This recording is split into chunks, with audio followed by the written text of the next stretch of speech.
Esteemed viewers, I am your intentional host, Dissent, and tonight we face a momentous and tumultuous chapter in Cameroon's history.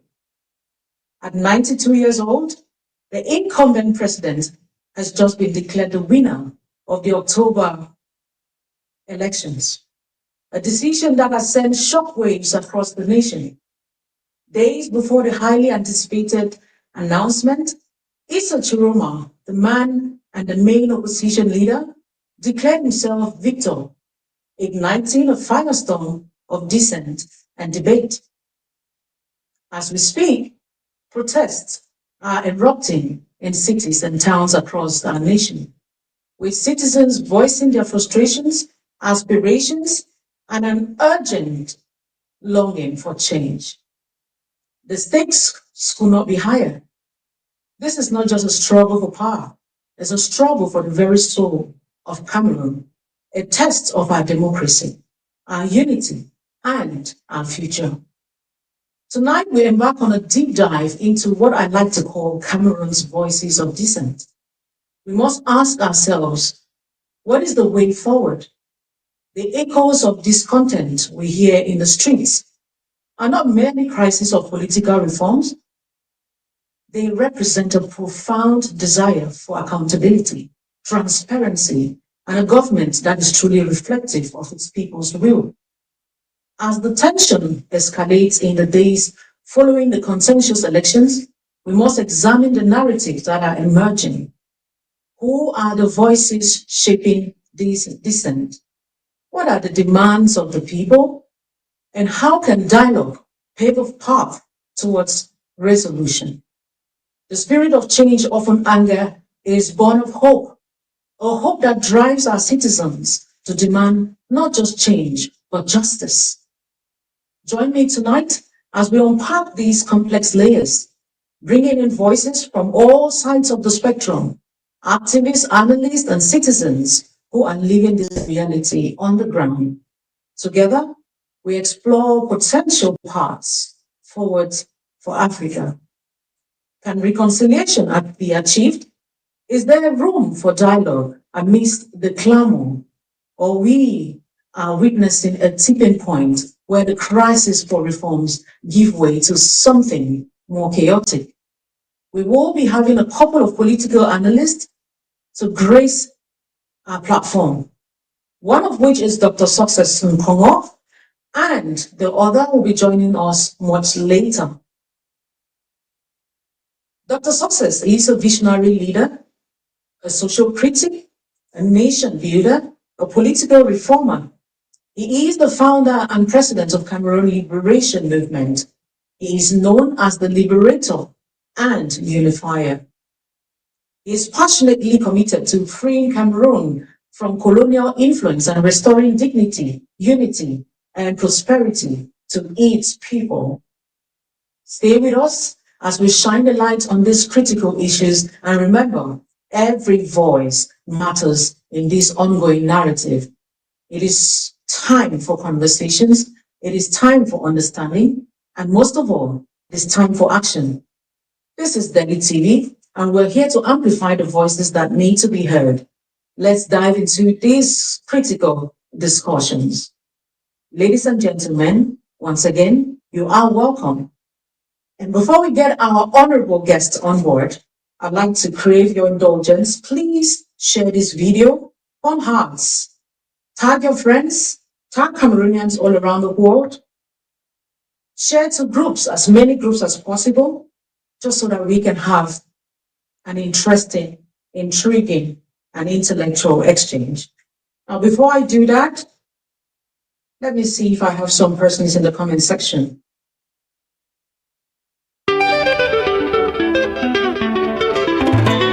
With MoneyFX, sending money home just got faster. Enjoy top exchange rates, low fees, and transfers that land in under 10 minutes. Whether it's school fees in Cameroon, hospital bills in Nigeria, or family support in Ghana, MoneyFX makes every transfer count. MoneyFX, fast money transfer when it matters most.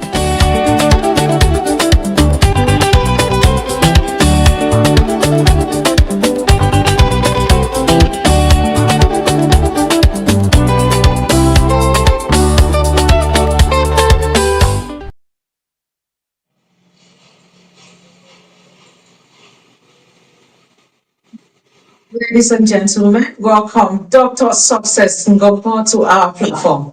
It's such an honor to have you, Doc. You're highly welcome. Thank you very much, Delhi. Good evening to everyone. Good evening to Cameroonians. Good evening to Africans. And thank you for having me on this wonderful show today. And I believe that we are going to have a wonderful and nice moment together. Thank Right. you. I'm happy that we can Right. I'm happy that we can relax a bit, even, I mean, with the situation at hand. But most importantly, we're here to express our views. And you're here I mean, it's a lot in you that I believe you want to talk about. But let's start with you, Dr. Success. Earlier this year, we had you talk about being one of the candidates for the presidential elections. Before long, we did not hear much about you. I mean, you were doing that through your Cameroon's Liberation Movement Party. What happened? Just before we get into the nitty-gritties of our talk today. Thank you.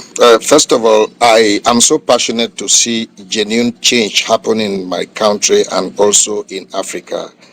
I am not desperate to become a politician or to become a president. But my passion is all about to see genuine change in Cameroon and in Africa. So in 2024, I've observed that most of the people that are in place of government in Cameroon do not have the will to actually change Cameroon for better. And those of us who have the will do not have the means. So I got this passion to get into politics for the first time in the history of my life. I have never dreamt to become a politician. And just as we announced ourselves in 2024, March 2024, I got massive support from a lot of friends and even enemies and Cameroonians at home and abroad. And there we began to move until at a point I got a party that is eligible to present a candidate for the office of the president in our 2025 presidential election. And we entered into some backdoor discussion with them, and they agreed to project me as their candidate. There are documents in respect to that. And in fact, that same party contested this year. But for the sake of my nation, I analyzed a lot of things in the month of April, May 2025. I realized that it's not yet time for me to step up and present myself for that office, and I identify someone in the name of Issa Chiruma Bakari. As at that time, he was still working for the government of Cameroon. He was still the Minister of Employment.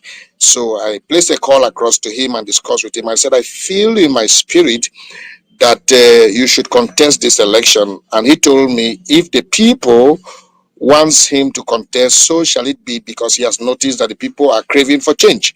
Then I immediately noticed that he has this passion to stand for the office of the president in Cameroon. So I kept that communication line open.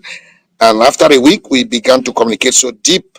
And then later on, I advised him, I said, sir, don't you think it's time for you to resign? He told me he will do that definitely, but that he's going to Garua to with the Prime Minister John Guti to inaugurate the cement company in Garua, and that will be his last official trip as a minister.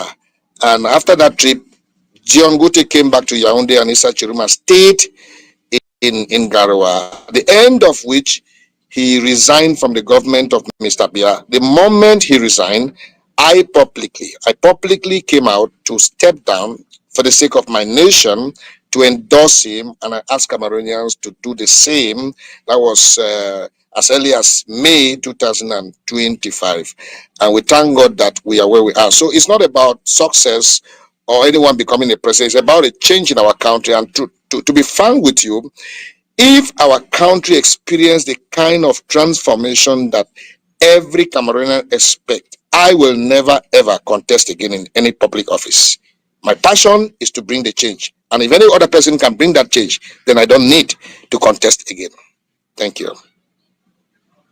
Interesting. So if I got you right, and for the sake of those listening to us, Issa Chiruma's FSCN party was initially headed by you, and you had to step down for him.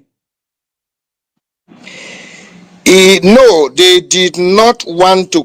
They didn't want to project me as their candidate. There is another party, and if you insist, I can give the name of that party. And if people doubt, I can project documents that testify to that fact that I was already the candidate of a certain party that has legitimacy to contest for the office of the president. When I met Issa Chiruma, when I discussed with him, he had not had that passion to contest. But I identified something in him that many did not see. So I decided to step down when he resigned from the government, considering the fact that I noticed that he has more popularity and credibility than myself. And since he promised that he was supposed to run just for one term and that he will have just a transitional government which will last for maximum 5 years, I decided to step down. I said, we still have much time. If he steps down after 5 years or even after 7 years, we have 2032 that is there, and I'm still a young man. So that's what I'm trying to say, man. I love that. I mean, I hear your passion about this. Of course, we're going to get into more details about your position about Issa Chiruma. But let's talk about what is actually on the ground right now. President Paul Biya, again, 8th term, re-elected as per the Constitutional Council.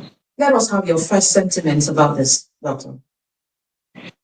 Nobody re-elected President Paul Biya. In fact, since 1992 till date, nobody has ever elected Paul Biya as the president of Cameroon. If you doubt me, you can find out from Aben Zongang, those who were playing the active roles as a then. Mr. Paul Biya lost the election in 1992. He lost it in 1997. He lost as of 2004, I don't know. 2011, I don't know much. But 2018, he lost the election in 2018. Nobody ever elected President Paul Biya the president of Cameroon. Marafa can also testify to that as per his letters. The first and second letters of Amadou Marafa Yaya testify to the fact that Paul Biya has never ever won election in Cameroon. So the Constitutional Council is a very corrupt, very, very corrupt Constitutional Council. In fact, there is no difference between CPDM, Constitutional Council, Elekam, and Paul Biya. It's just the same person putting on different dresses and calling himself different name, but the same person. It's just like the same car engine that's changing the car body every time. But the same car, it doesn't change. So Paul Biya didn't win any election in Cameroon, and I'm so disappointed. And at the same time, I'm not disappointed because I expected it. As he has never won any election in Cameroon, and Cameroonians are not happy that this time around again the Constitutional Council declared him the winner. So he did not win, he wasn't elected, he was just declared the winner. The actual winner of the presidential election of 2025 in Cameroon is called Issa Chiruma Bakari, and that's the candidate and the president-elect of the people, and nothing changes that in the minds of the people. That he has never won, he's still not won. Why did we see you clamor for change and support Issa Chiruma the way you did, knowing the outcome of these elections? Yes, because I believe that we could use this medium to project to the world in 2025 that Paul Biya has never won an election in Cameroon. And I also believe that Issa Chiruma Bakari is not Ni John Fundi, neither is he Maurice Kamto. Is a different breed of human being altogether. That explains why in 1992 and 1997, the kind of humiliation they gave to Ni John Fundi, and in 2018, the humiliation they gave to Kamto, they can't try it with Issa Chiruma. This time around, if they dare it, they will see what they've been looking for. And I believe that he's a man of resistance, he's a man of his word, he's a man that has people in his ground base behind him, and nationwide and worldwide. And I know that if he stands his ground, then from where he comes from, which is Garua, a lot of people will support him and they'll be ready to lay down their life for him. And Cameroonians will see that example from where he comes from and they'll copy suit, and will be able to walk our way outside the democratic process, which they do not even believe in. We're able to walk our way into the Unity Palace through a massive unrest, a very massive one. And I believe that our people are working towards marching to the presidential to the Unity Palace to tell Paul Biya that we don't recognize your victory. The person we recognize is Mr. Issa Chiruma Bakari, and in the days to come, that will be done, and it shall be done. And Paul Biya will quit Unity Palace. Believe me. Interesting one there, Doc. Before we move on to the next questions, we have, let me give a shout out to those in the comment section. We have Cyprian Tayong, Old Country International is there. We have Masake, hello Masake. Matilda Beng will see you. Irene Asu says Biya plans to unalive all Cameroonians before he goes down, but he will fail awfully. That's the comment there from Irene. We have Vera Fongpa. Hello, Vera Fongpa. Vera Fongpa is, exclaiming. Cyprian Tayong is saying, leave Africa and talk Cameroon, doctor, and African countries are doing so fine. Oh, well. We have Willie Williams. Hello, Willie Williams. Could you please share the video as you join, guys? I see all of you. Malak Bari Azumbi. Hello, Malak Bari. I see you too. Victorine and Changshu saying that, well done, Doc. The conversation is just starting. Please share this video to as many persons as possible. Share your views, your comments, your sentiments in the comment section. Hopefully that I get to read them. I see them on time and get to read them. Back to you, Doc. I know that you're charging to say quite a lot today, and of course we have these many questions too. The opposition leader, Isha Chiruma, declared himself the victor prior to the official announcement. How would you say, this move has influenced the public perception and the legitimacy of the electoral process, I beg your pardon, in the eyes of the citizens? Would you say it brought this outcome that we're seeing, or it actually gave, some degree of hope, whatever? Delhi, I'm sorry to use this language on your TV today. Cameroon is not a state of law. Cameroon is a state of fear. There is no democracy in Cameroon. Cameroon is not a government of the people, by the people, for the people. Cameroon is a government of the thieves, by the thieves, for the thieves. There is no independence in Elecam, no independence in the Constitutional Council. Issa Chiruma masters this game so well. Now, the Elecam coordinates the election. Constitutional Council doesn't, but they declare the winner of the election. Now, what gives the Constitutional Council the results is the PVs that comes from the polling units, which on the basis of the PVs that Issa Chiruma Bakare received, he did not declare himself the winner. He is the winner of the 2025 presidential election of Cameroon. Mathematics is the same thing all over the world, whether you're in Germany or you're in Japan or you're in America or you're in a Umojok. Now, there are 18 divisions that made up 80% of the national victory in every presidential election in Cameroon. And once you win those 18 major divisions, even if you lose in the remaining 40 divisions, you can still win the election in Cameroon. And Issa Chiruma won by 63% in all those 18 major divisions that made up 80% of the victory in the national votes in Cameroon. So by virtue of that, we do not need to wait for a corrupt body to declare anyone winner. We all know that the Constitutional Council's president is an appointee appointed by Paul Biya, and is Paul Biya's cousin. Is Paul Biya's cousin brother. So he counts on the instructions of Biya and Atanga and Jangongo to survive. So he cannot declare his own boss who appointed him the loser. He cannot. So he could only declare Paul Biya the winner, but everybody, including the international community, in fact, even Paul Biya himself, Chantal Biya, Brenda Biya, Cameroonians, even the dead people, they know that Paul Biya has not won the election of 2025 presidential election in our country. Issa Chiruma is the winner. So on the premise of that, we knew we don't need to wait for any Constitutional Council to tell us who is the winner. In other nations, in Nigeria, the very day election is going on, everybody knows the winner. In 2015, while the election, the votes were being counted, on the same day people voted in Nigeria. Goodluck Jonathan picked his phone and called Buhari to congratulate him. They had not concluded that election. They counted when Goodluck Jonathan congratulated. But that's grandeur. Paul Biya claims to be a big person in grandeur, but he doesn't manifest that. Cameroon has never been a democratic country. It has never been a state of law. So if we are waiting for a law that was created by the corrupt people, by the powerful, for the powerful against the weak, can never work for the common man. So we shouldn't even wait for them to declare us winner or to declare any other person winner, because we know they will never do that. And that's how dictators function. So we could just say Issa Chiruma outsmarted them and did what is necessary. And we, Cameroonians, the world, recognize the Dissent Chiruma and not that of Paul Biya, whom we all wish him a safe retirement to his village at Vomeka. By the way, at his own village in Vomeka, at Catholic Church in Vomeka, where he was born, where his father and mother comes from, he lost the election there. The polling unit in Catholic Church, there's a polling unit in Bastos, where only members of the presidency, senior members of the presidency votes there. They were registered vote of 217 registered votes in that polling unit. That's where Pobia voted. Out of 217 registered voters, who are all members of the presidency, who came to vote in that polling unit, Issa Chiruma had 57 votes. That's to tell you that even members of the government of hear about Pobia. There are many places. In fact, Pobia lost the election everywhere. He can never win election in Cameroon, please. We hear the sentiments you expressed. You did mention that the days ahead will not be as easy.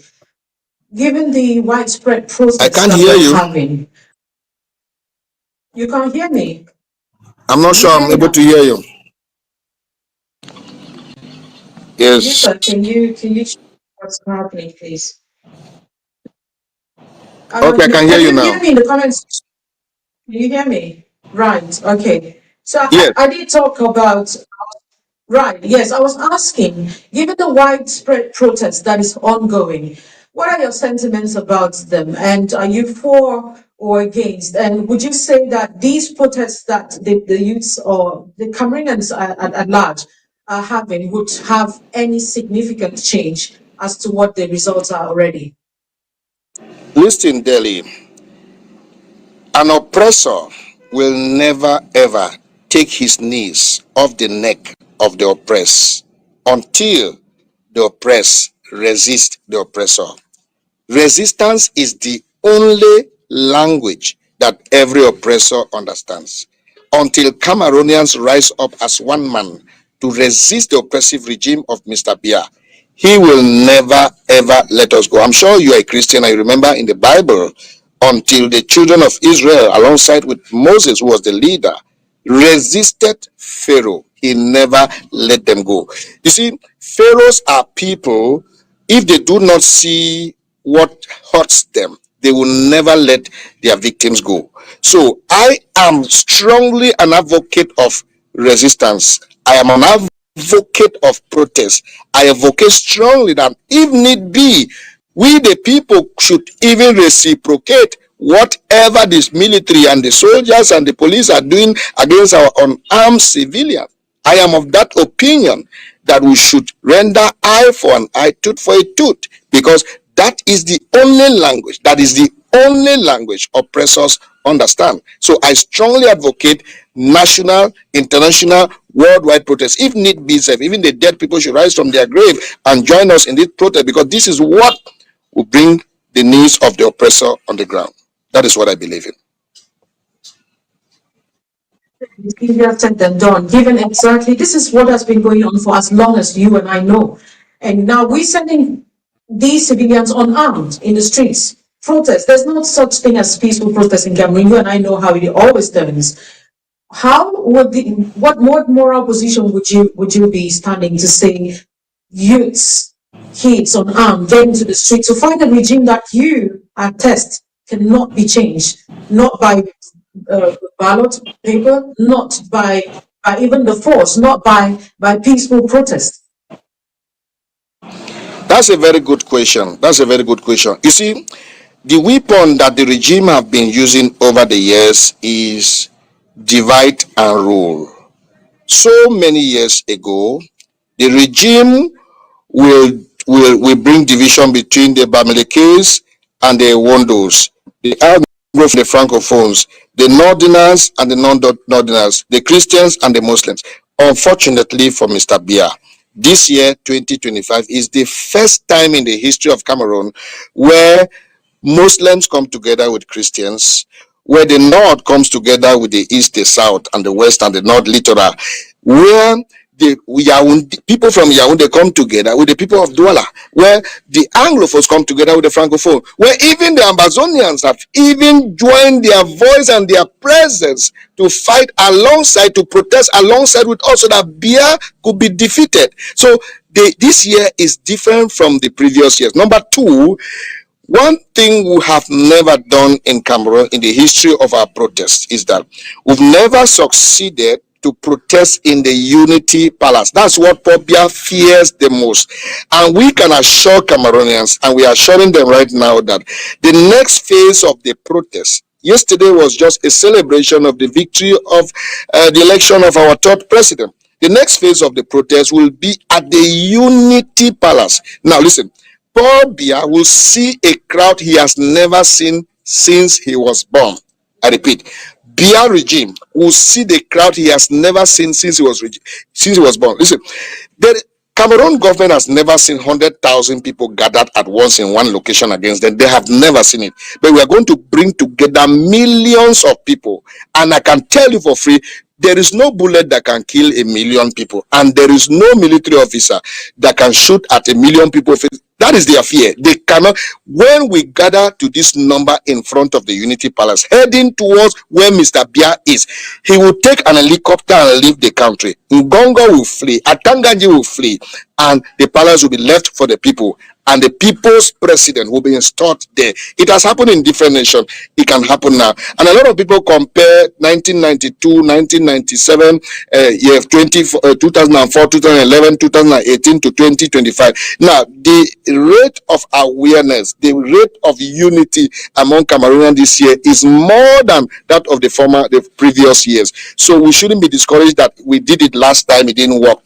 Now, the people who took over in Syria, as we speak, they have been fighting for so many years. They have been pushing for so many years, but just of recent, they took over power from the regime of Syria, and today they're in power. So this same thing can happen in Cameroon. Nobody should discourage. Biya is not the most powerful president on earth. We've had people who are more powerful than himself. We've had Idi Amin Dada. We've had Mobutu. We have had people who have had Gaddafi, even though his assassination was something that hurts the Africa. We've had big people, strong, powerful people that have existed, and they were brought down. We've had Mubarak in Egypt. They were brought down by their people. Biya is not more stronger than these people.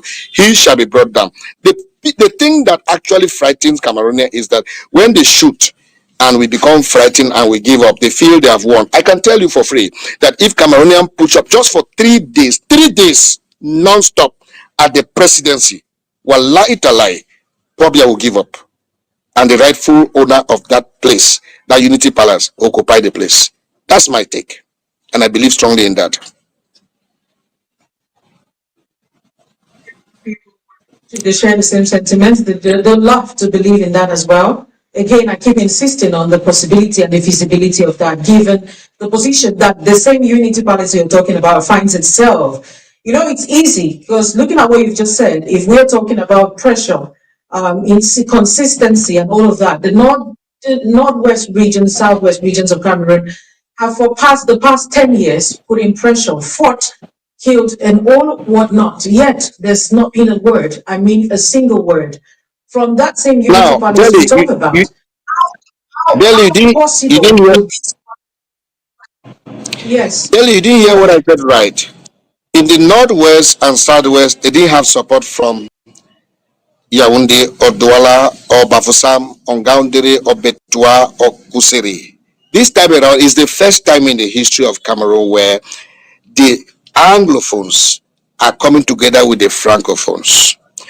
It's the first time in the history of Cameroon where the Christians are coming together with the Muslims. The first time in the history of Cameroon where there is perfect unity among the people, the Cameroonians. It's the first time in the history of Cameroon where you don't hear anybody talk about Bamilekes, Anglophones, Francophones, Nordis, Sawa. Everybody is fighting for the same cause, and that is what gives success in every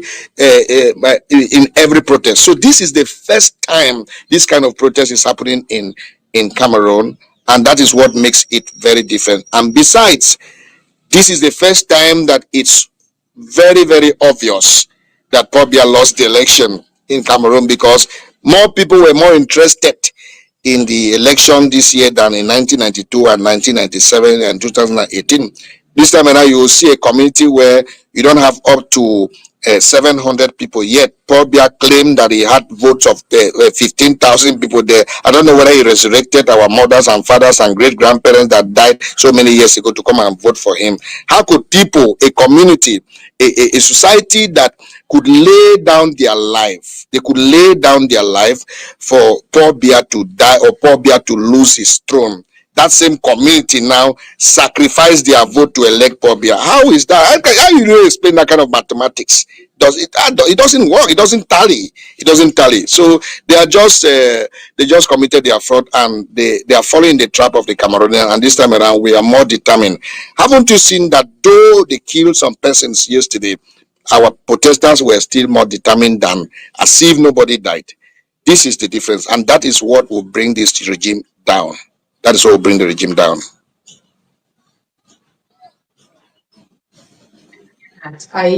You just touched on an aspect I was about to get into. We're talking electoral analysis. I'd love for the producer to put that up if possible, just so we get to see. Again, we're going to take the results as they are, because again, we cannot analyze much if we don't take it face value. So many highlights of the results. First of which is the position of SDF on this. Second of which is the results, Northwest region and Southwest region. Yes, and third of which is, yes, that's it projected on the screen there in that order. But again, those rates. But I'm particularly concerned about the SDF and what is accounting for the results that we are seeing. Again, if voters are voting in the Northwest region of Cameroon and the Southwest regions as well, how come we get to see these inflated rates for the CPDM and almost nothing for the SDF? I'm concerned about how unpopular the political party is getting. If we can bring Dr. Success back on screen, because I know he has these figures of hand. Apart from, is he there? Producer, can we get Dr. Success? Yes, I'm here. Screen, please?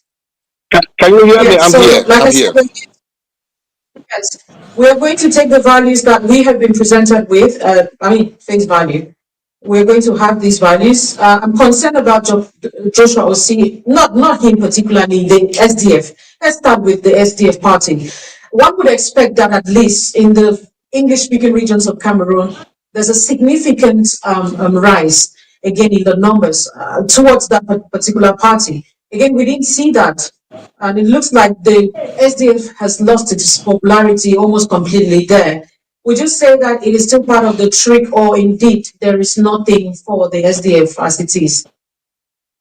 Okay, first of all, there are many factors that are involved. Number one, SDF has become a victim of social media blackmail. SDF has become a victim of social media blackmail. A lot of things heard and done against SDF on the social media, which is the opposite to the reality. And you know, we're in the social media age. People believe that whatever is popular is proper. So the SDF is a victim of social media blackmail. Number two, I have responded to that question already. The Biya regime is specialized in electoral fraud. Fraud is in their DNA. I was speaking to a minister. I do not want to state where this minister, which division it comes from, but everybody knows this minister. I was speaking to this minister on the day of the election, and I showed him the results that come from a particular location that I am so familiar with. And to the shock of my marrow, this minister told me that it's not who voted, how many votes that were casted that count, is who counts the vote that counts, and that no matter what it will take, they will do the needful to make sure that CPDM has the majority everywhere votes are counted at the end of the day. So We all know, every Cameroonian know, it's an open secret in Cameroon that Biya regime is known for fraud. Biya regime is known for corruption. Biya regime is known, they are not legitimate in Cameroon. And that is why the only strength of Biya regime is the military. If you claim that the people voted for you, why then militarize the whole country? Are we in a state of emergency? If the people actually voted for you, there is no point militarizing the whole country. You militarize the whole country because your strength is in the military, it's not in the people. So I have answered you, and I will continue to say they are just experts in fraud. They committed a lot of fraud in every division, in every subdivision, in every polling unit.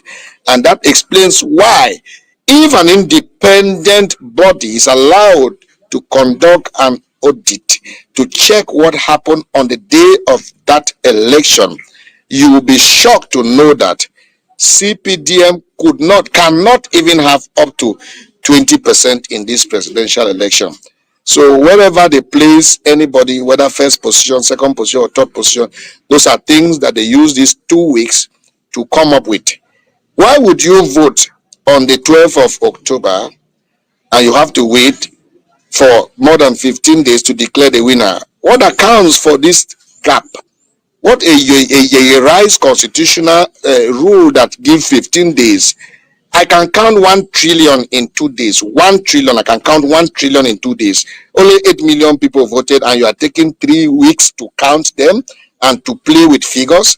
They have been playing with Cameroonians, but this time around we've caught them. We've caught them, and we are going to give them exactly what they want Cameroon to give to them. Let me say, one of the spokespersons of the Issa Juma Bakari, he has come out to talk about the onslaught, the assault, and all whatnot that is going on around his premises and in the Grand Nord. A lot of people are of the opinion that he has no way forward. It does not seem like he has a way forward. If we hear from you as one of the spokesperson, what is the plan? So many people are confused as it is. Do we just get into the streets? After that, what else? What is it for the people? Because you can't keep sacrificing lives like this, and then the leader seems a bit confused as it is. Is it what has taken him aback? Is it looking at the pictures, is it a lack of strategy, or there's something that you are yet to announce to the public? We would love to know, especially from someone like you, working closely with his team. Thank you very much. I'm very close to Issa Chiruma Bakari, but I'm not one of the spokesperson. I speak as Success Nkomo or as the founder and preservation movement, and as a concerned Cameroonian.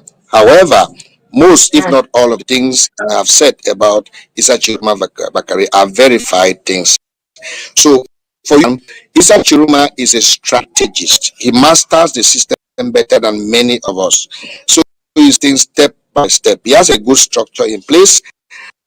Aligning behind that structure he has put in place. He has a spokesperson and a communication specialist, and he has announced the next phase of our move. He is not confused. He's more courageous than most of the leaders we feel they are. Issa Chiruma has had many offers, plenty of offers, long before the election to compromise or to even leave the territory. And he said he is never going to do that. So he's not a coward.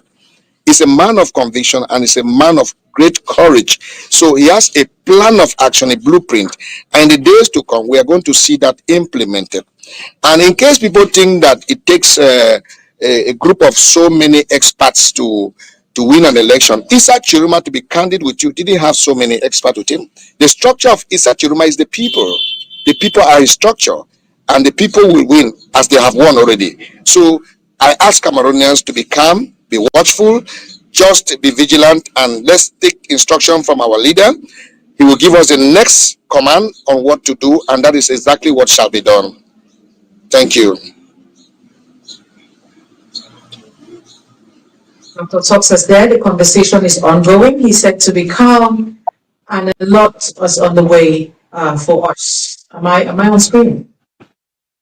To be calm and be precautious and that a lot is on the way.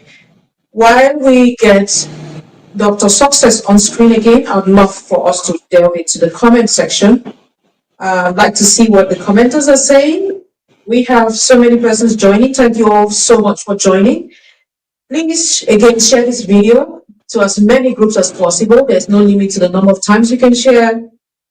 Tag your friends, tag your well-wishers, tag Cameroonians at this moment. Let's have a talk.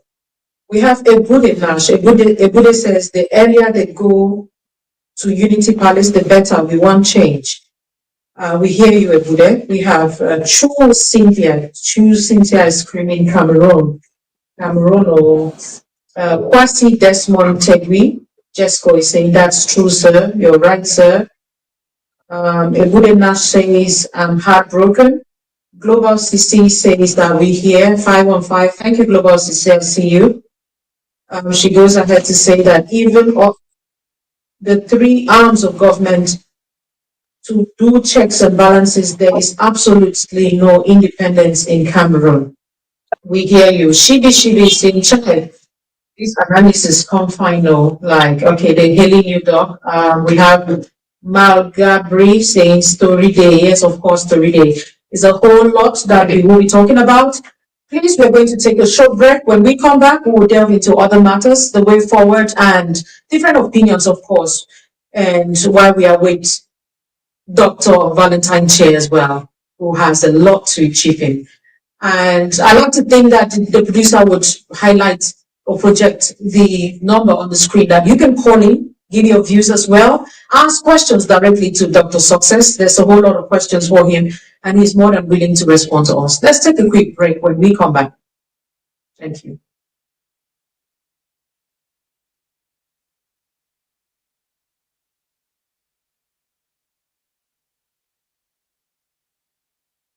Is our producer there? Producer, are we there?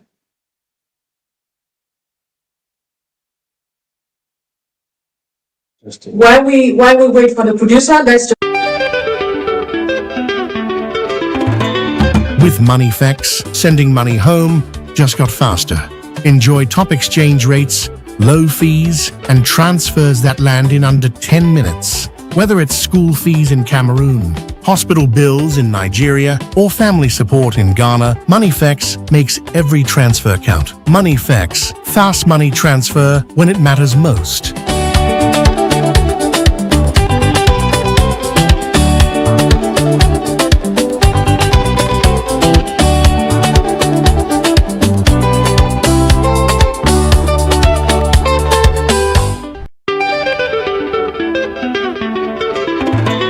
With MoneyFX, sending money home just got faster.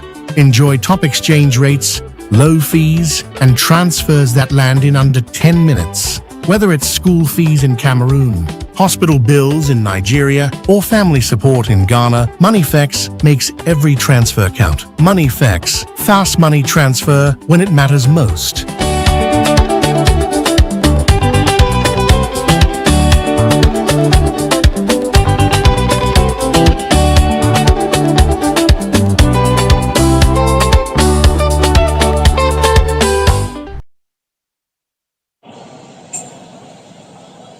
And gentlemen, yes, we have a lot to talk about. We were reading the comment section there. We'll pause there and get back to what the conversation we were having with Dr. Success. Now, before we get the next question, we've just been informed that there's an update from up north. The producer would like to project it. And of course, those of you who are willing to call in and giving your opinions about what's happening, please feel free to do it. I think the number as well will be displayed on the screen just so you can do that. You might want to send in text messages, you want to call directly, and let's get your views on this. Producer, are we ready? Vous comprenez? Restez là, il faut maintenant que tout le marché vienne pour qu'ils sachent qu'ils ne peuvent pas. Ok? C'est ça notre défense, notre arme, c'est ça. Les gens vont venir de partout pour être très nombreux. Ça, ils sont en train de venir, on a déjà appelé le Ils ne peuvent pas tirer sur les gens, ils ne peuvent pas. Ils ont tué 2 personnes. 2 personnes déjà. Ils ont tiré de l'autre famille, c'est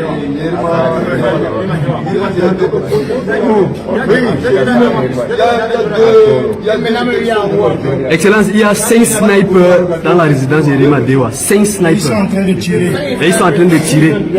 Ils ont tiré 2 personnes déjà. ici devant votre troupe. Il y a 5 snipers. Donnez, asseyez-vous. On va donner les informations. Le président a dit pas d'armes, Président pas de parle. rien, qu'on reste comme ça. On respecte la parole du président, s'il vous plaît. Pas d'armes, s'il vous plaît. Le président a parlé. Respectez la parole du président, s'il vous plaît. Excellence, on travaille,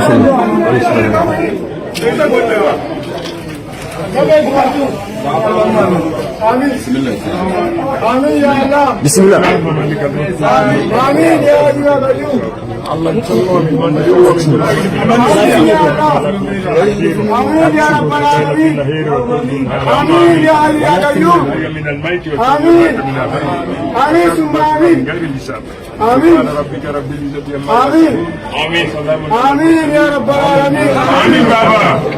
Was Secretary General the Deputy CPM Chuma start to be enough.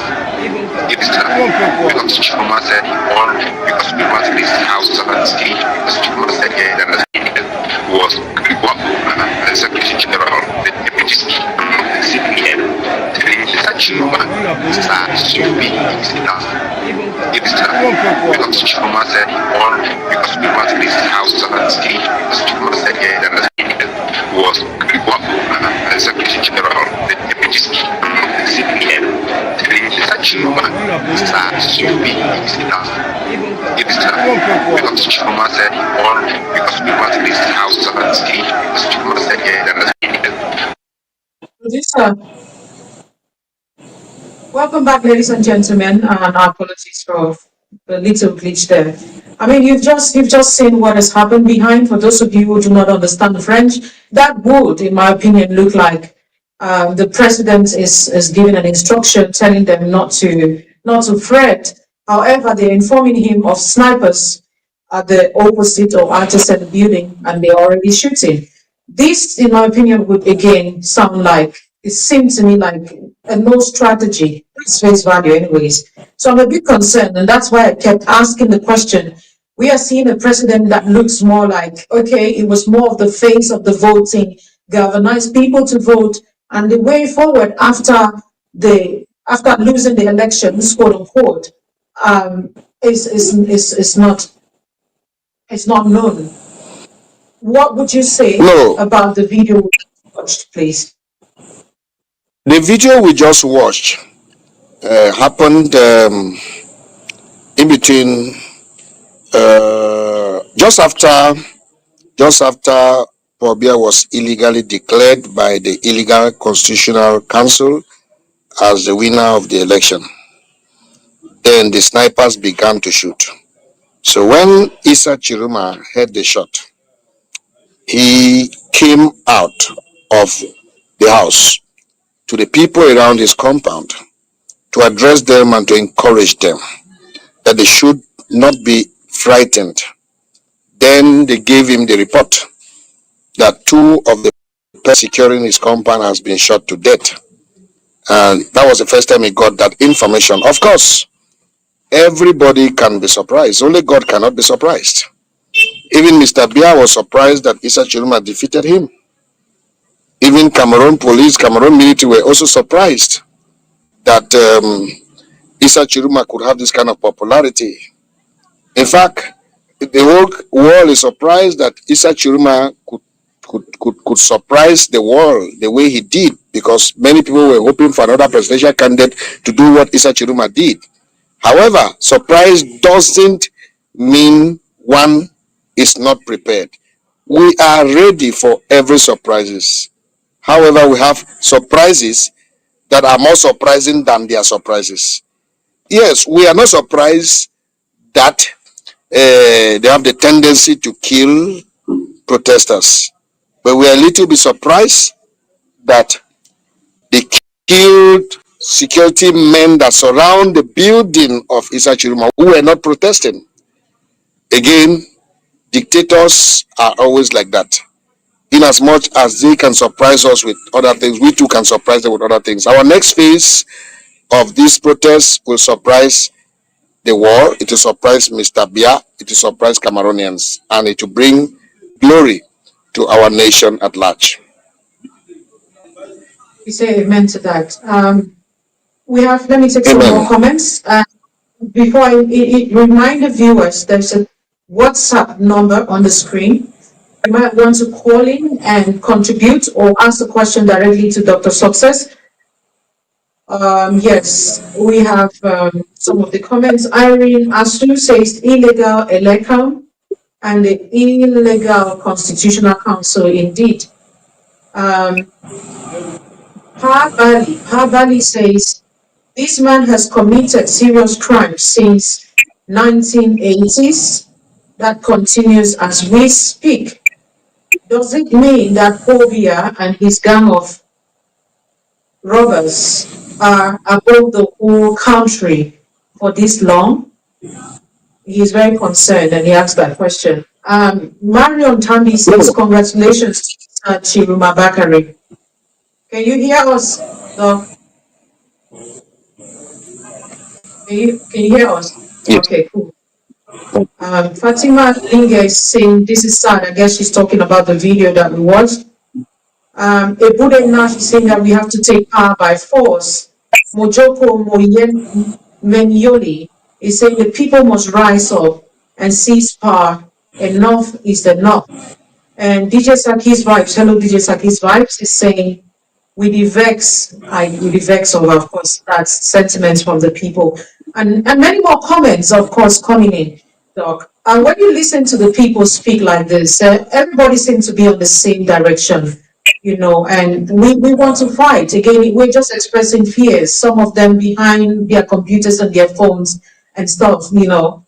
These different people, some are not too sure. That's why we need clarity of what's happening and the way forward. So you bear with us when we get to insist on this particular side of storming the streets or fighting when we are unarmed and you don't know what will happen next.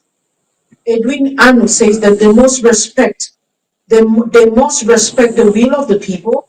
Dr. Success is very knowledgeable of what he's talking about. Operation Unity Palace, let's go.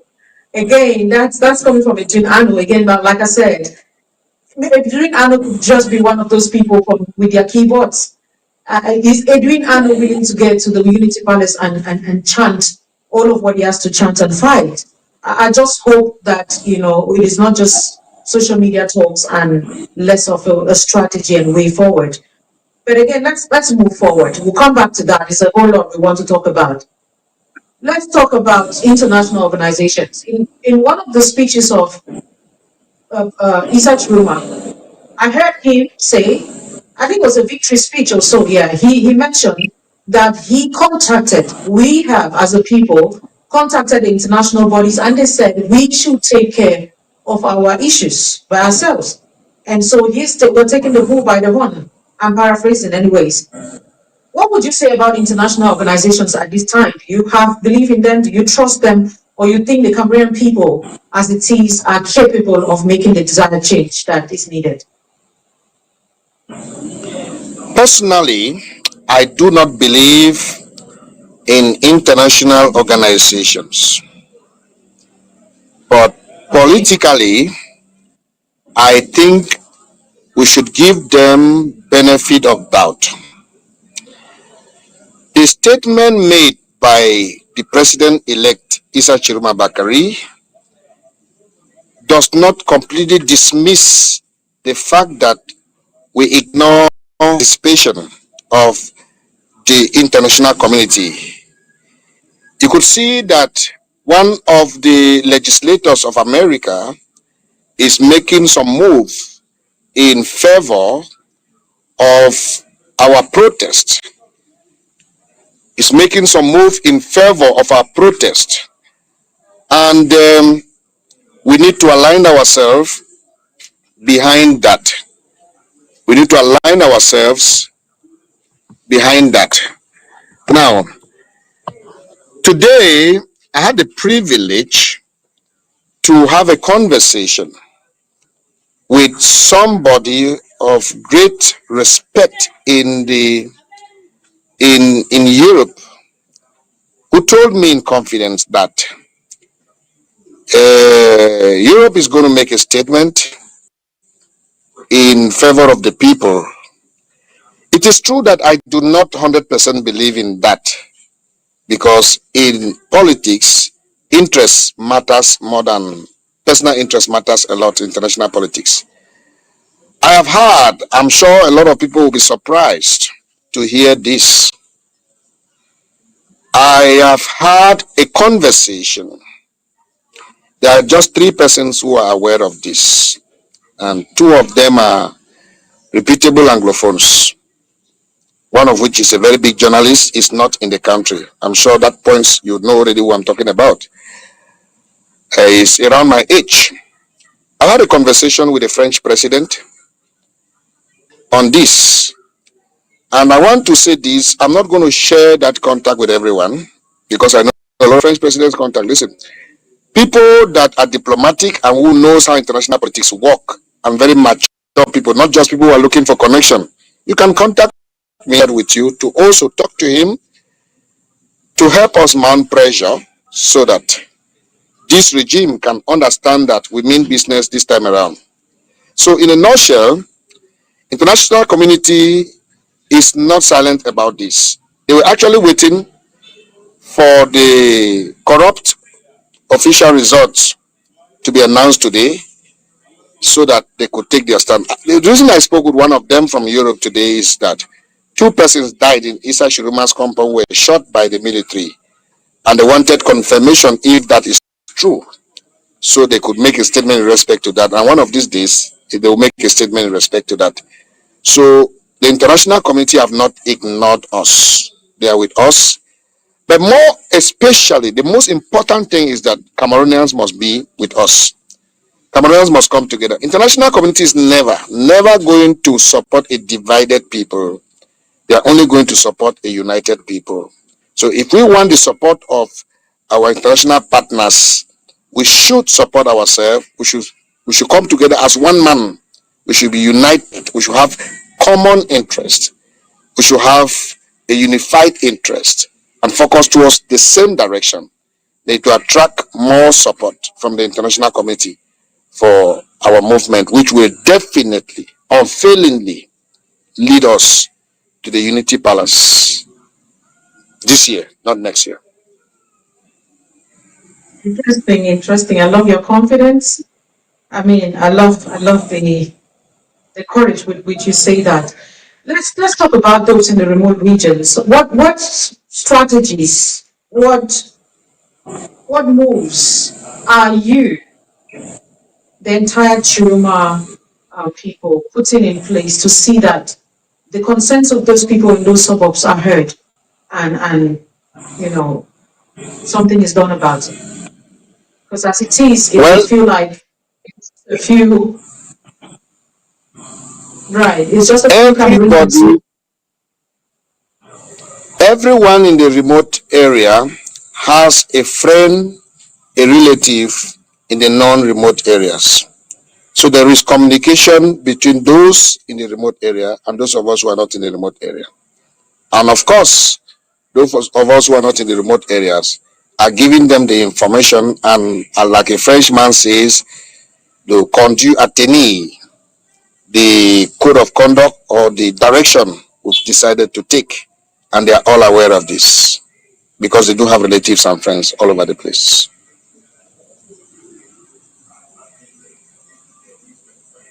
And the light of the media. If a whole lot of information that is being disseminated, we're not sure what is true, we're not sure what is false. Yes, sometimes we just dismiss this information like that. What would you tell Cameroonians listening to us right now how to get authentic information? You know, at the end of the day, we're hearing from all sources regarding this. What would you say is the right channel? Right. That's a very good question.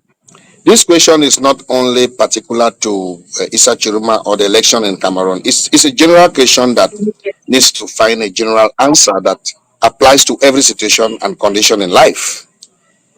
The only way to authenticate anything on earth is just one way: get to the source.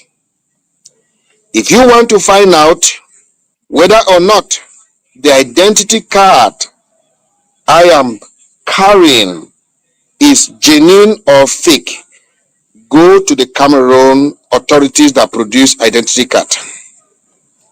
If you want to find out if the American visa I have is genuine or fake, go to the Americans that issued the visa to find out from them.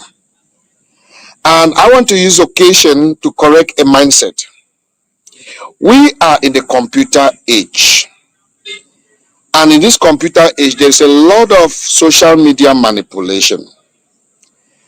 Do not believe on any story you hear until you confirm that it comes from the source. Somebody posted something about me yesterday, which I did not say that thing just because the person cloned. I don't know if everybody understands the word clone. The person manipulated my image as though it's my Facebook account. They made a speech under my picture and under my name and circulated it, and people just believed in that. We shouldn't be too lazy to find out from the source. Issa Chiruma Bakari, for instance, has a WhatsApp, a Facebook page that is verified. At any point that you are confused whether this thing come from him or not, just go to his page. Success Congo has a Facebook page that bears his name, carries his face. Anytime you see any information out there that I said or I properly, go to my page. If it's not there, then it doesn't come from me. Anytime you see anything about Delhi television and you are confused about it, go to Delhi Television's page and find out if it is not there, it's not from them.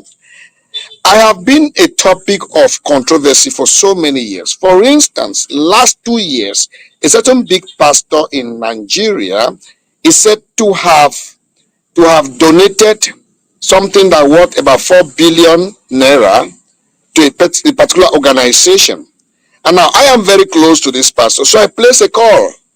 Daddy, did you do this? He said, no. I went to the page, I didn't see that. So I came to the Facebook, the WhatsApp group where people publish it and they were circulating. I said, this thing is fake.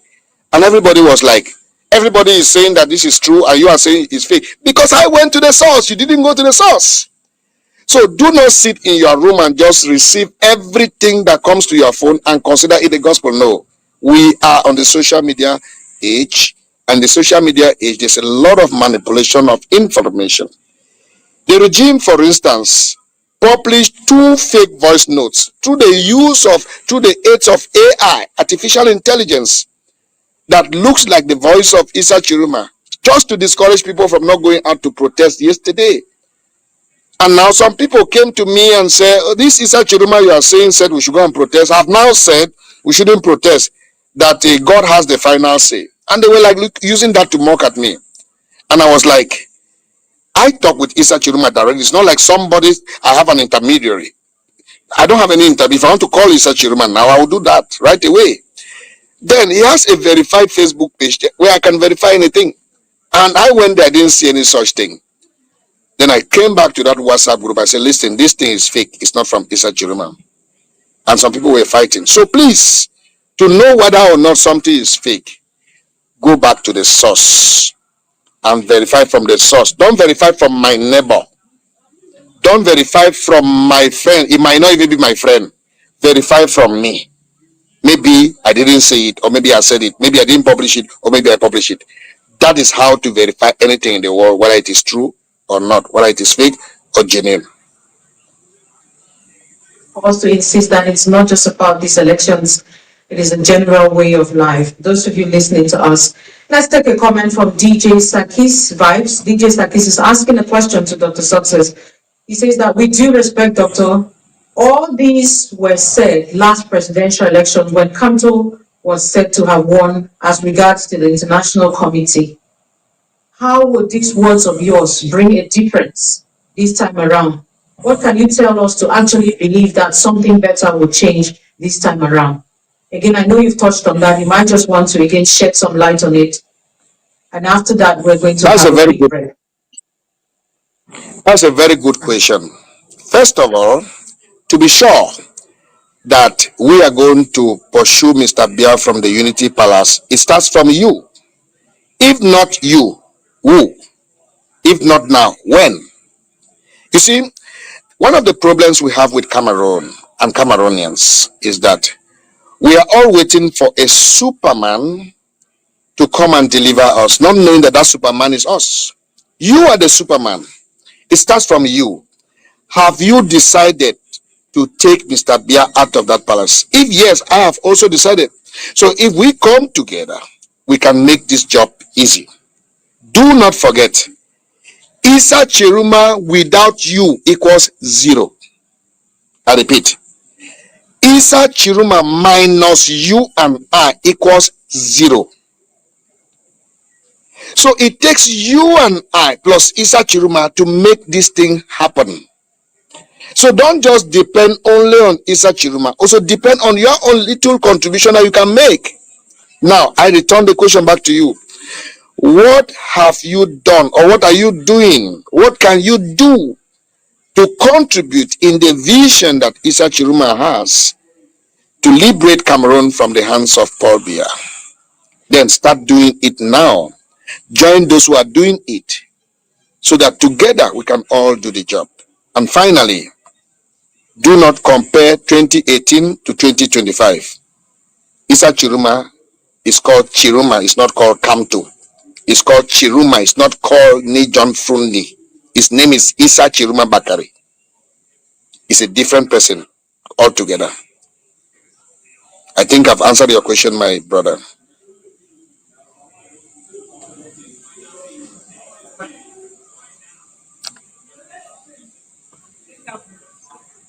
Thanks for that answer there. I guess DJ Sakisbach just had his response. We're going to take a quick break. When we come back, Dr. Success will be giving us his final words on these elections, maybe the way forward, maybe an advice to the youths, just something that we missed to touch on. And after Dr. Success, we would be having yet another personality grace our platform and tell us share with us their sentiments on these elections. You don't go nowhere. Stay with us.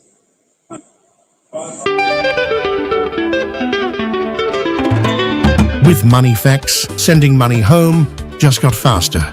Enjoy top exchange rates, low fees, and transfers that land in under 10 minutes. Whether it's school fees in Cameroon, hospital bills in Nigeria, or family support in Ghana, MoneyFX makes every transfer count. MoneyFX, fast money transfer when it matters most.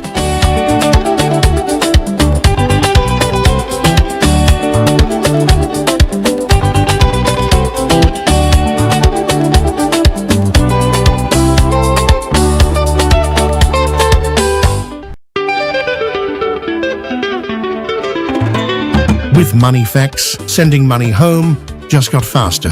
Enjoy top exchange rates, low fees, and transfers that land in under 10 minutes. Whether it's school fees in Cameroon, hospital bills in Nigeria, or family support in Ghana, MoneyFX makes every transfer count. MoneyFX, fast money transfer when it matters most.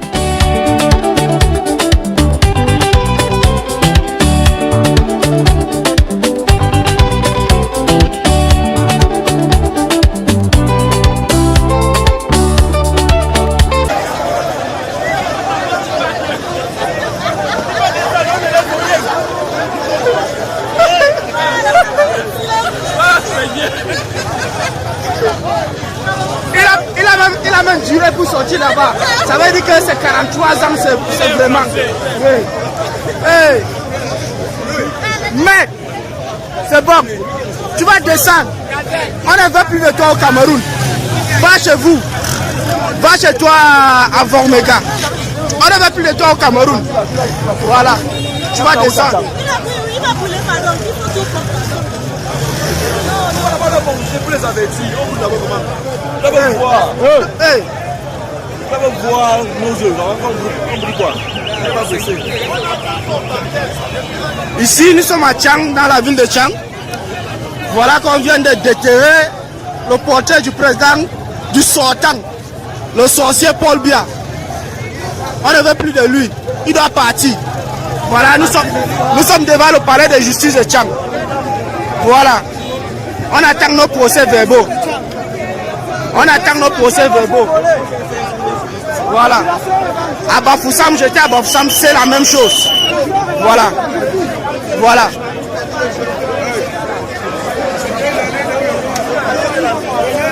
C'est bloqué partout. Rien ne se passe ici. Voilà.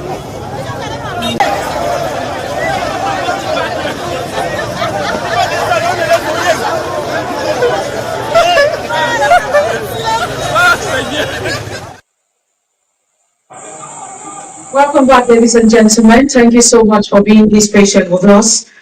Before the break, we've been talking with Dr. Success Nkomo, and he has shared some very insightful points regarding the elections, his sentiments about everything that is happening.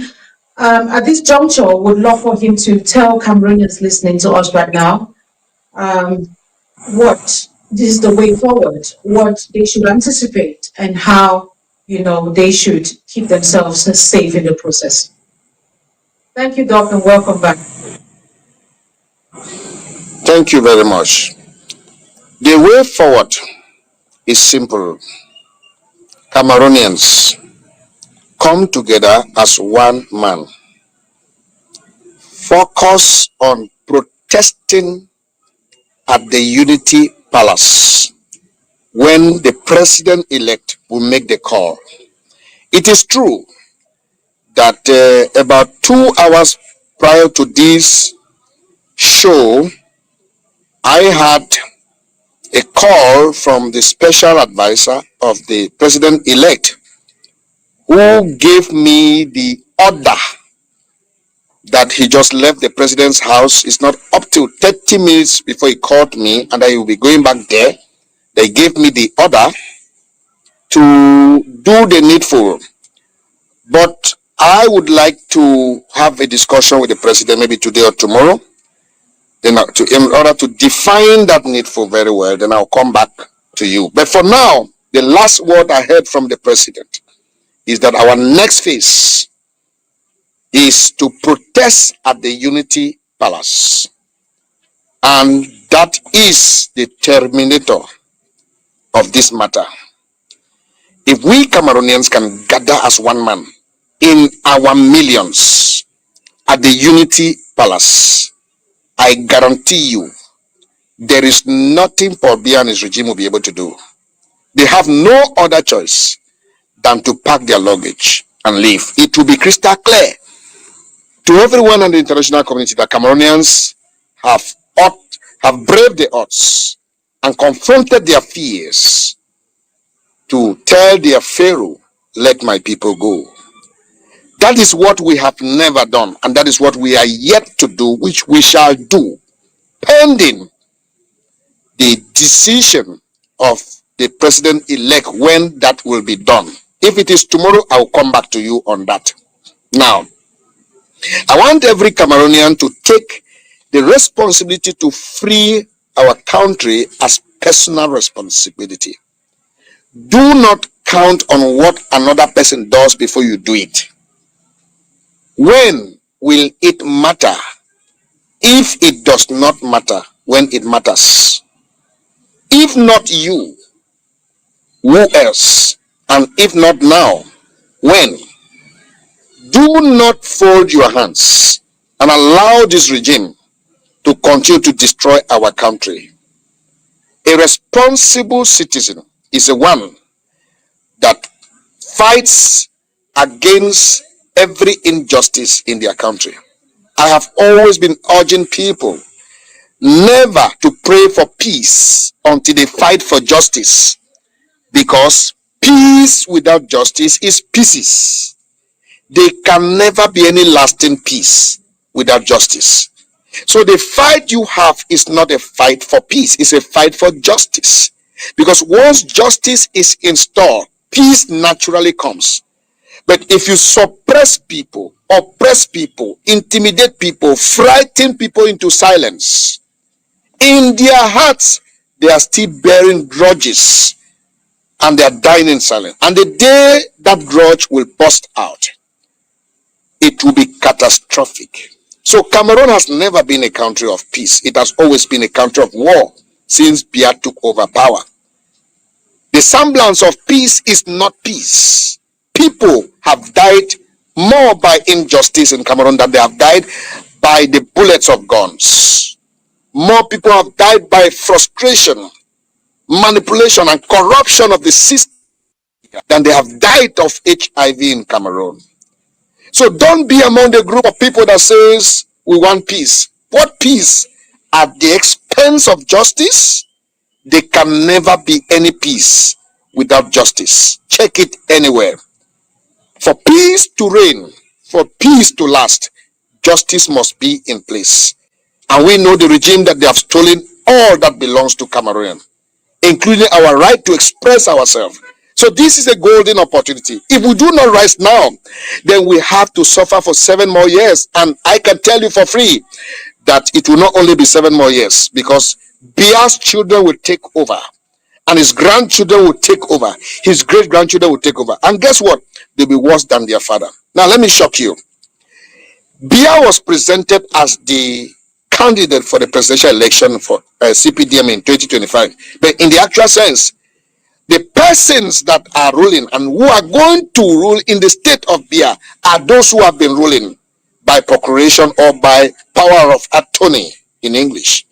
Ngongo Ferdinand, Atanganji, and Chantal Biya. So you have literally, if you allow this to happen, you have literally endorsed the reign of Chantal Biya, Ngongo, and Atanganji to be our president. And you know what? They'll be worse than Paul Biya. Do not allow this to happen. Listen, if your presence in Cameroon cannot make the difference, then your absence from Cameroon will never be noticed. And if your absence cannot be noticed, then you were not needed. And if you were not needed, better you were not born. I call on all Cameroonians to take this as a personal responsibility, to say enough is enough, and that Paul Biya must go for his Chiruma to come, because Cameroonians voted for Issa Chiruma Bakari. God bless you, and God bless the Federal Republic of Cameroon.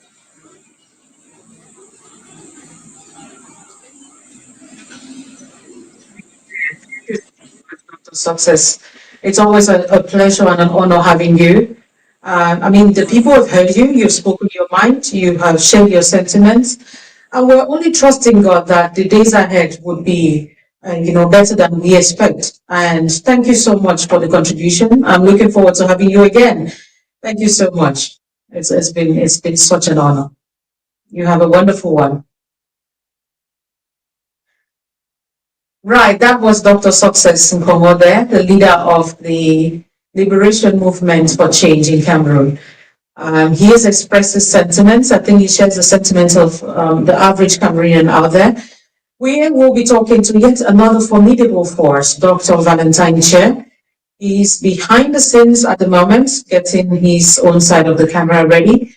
When we come back, we will touch on similar views, what he thinks about the entire thing. Maybe he's taking a different tangent or so. Again, but before he comes on screen, let me see those of you who have been actively participating in the comment section and hear what you have to say. We have Pa Bali. Pa Bali, thank you so much for being very active during this session. You said, I believe 500,000 to 1 million Cameroonians just sit on the streets, no destruction. Just sit on the streets peacefully within 24 to 48 hours. This regime will flee. Oh, that's an interesting one, but I'm not too sure how that makes the regime flee. Again, given you just sit and they're expecting you to wake up when you get tired. I'm not too sure how that works, but again, that's your own view and it counts. Mbenge. Mbenge is saying, excellent reply, Doc. Excellent reply. Then he said, Nyoma Lo is saying, greetings, ma'am. Then he's saying, hello, Loma. Nyoma, rather. Thank you so much. We have Gabon Jean. Gabon Jean has been very active. We have a doing all of you, please again share this video. Let's wait to see if Doc is ready to come on board, and the producer, please do your magic again.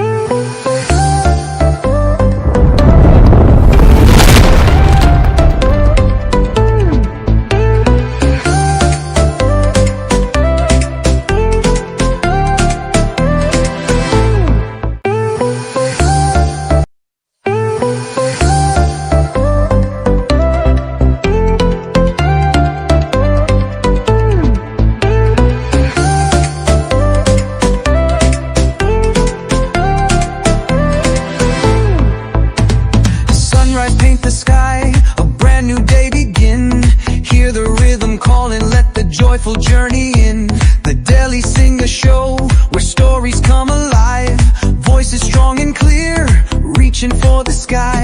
From the motherland to every distant shore, bridging gaps and building bridges, opening every door, connecting hearts and minds, a tapestry so bright, igniting conversation, shining truth and light. Sing it loud, sing it proud, the African soul ignite, feel the beat, move your feet, everything's gonna be alright. Relationships, identity, culture in full bloom. The Delhi Singer Show, chasing away the gloom.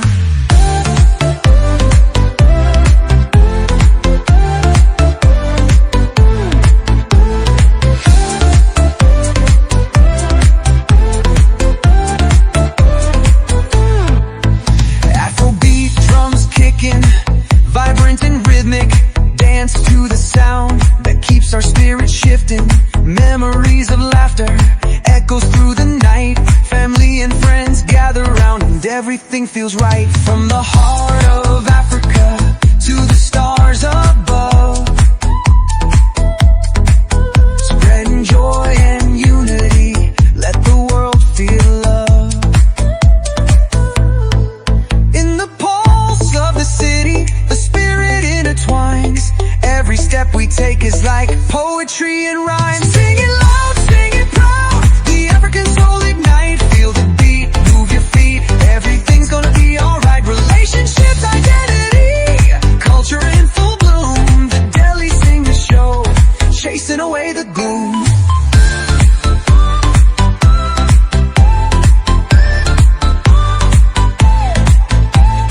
Heal the wounds, inspire the dreams, unite us as one. Underneath the African sun, our journey's just begun. Let the stories flow like rivers, strong and deep and wide, carrying love and hope on every rising tide. Sing it loud, sing it proud, the African soul ignite, feel the beat, move your feet, everything's gonna be alright. Relationships, identity, culture in full bloom. The Delhi Singer Show, chasing away the gloom. Ooh, feel the energy flowing free and strong. The Delhi Singer Show, where we all belong. Let the rhythms fill the air, join the vibrant throng. The Delhi Singer Show, where we all belong.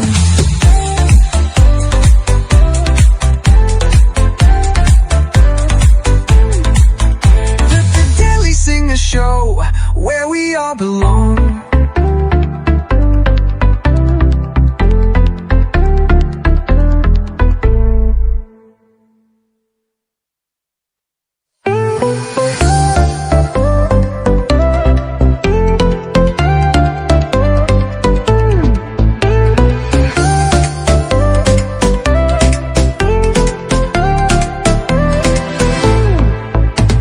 Sunrise paint the sky, a brand new day begin.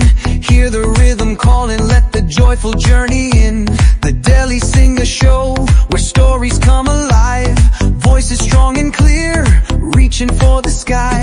From the motherland to every distant shore, bridging gaps and building bridges, opening every door, connecting hearts and minds, a tapestry so bright, igniting conversation, shining truth and light. Sing it loud, sing it proud, the African soul ignite, feel the beat, move your feet, everything's gonna be alright. Relationships, identity, culture in full bloom, the Daily Singer Show, chasing away the gloom.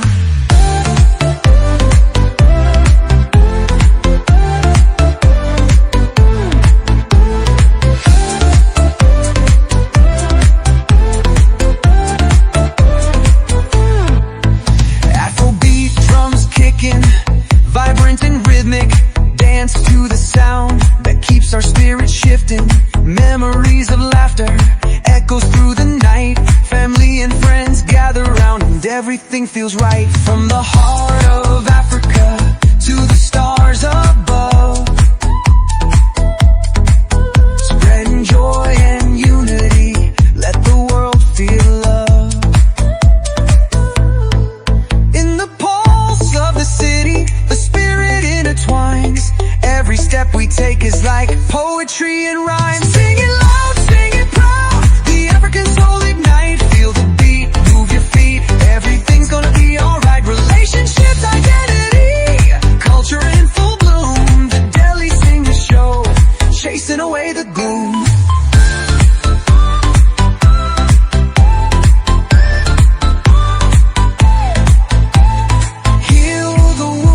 Inspire the dreams, unite us as one. Underneath the African sun, our journey's just begun. Let the stories flow like rivers, strong and deep and wide, carrying love and hope on every rising tide. Sing it loud, sing it proud, the African soul ignite, feel the beat, move your feet, everything's gonna be alright. Relationships, identity, culture in full bloom, the Daily Singer Show, chasing away the gloom. Ooh, feel the energy flowing free and strong, the Daily Singer Show, where we all belong. Let the rhythm fill the air, join the vibrant throng, the Daily Singer Show, where we all belong.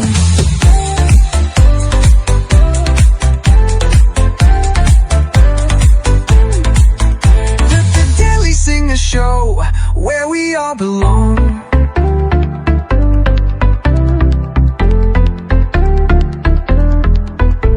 Prérogative dévolue à la Cour suprême, la chambre administrative de la Cour suprême,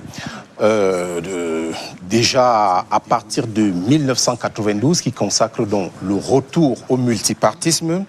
Donc en 1992, au lendemain du retour au multipartisme,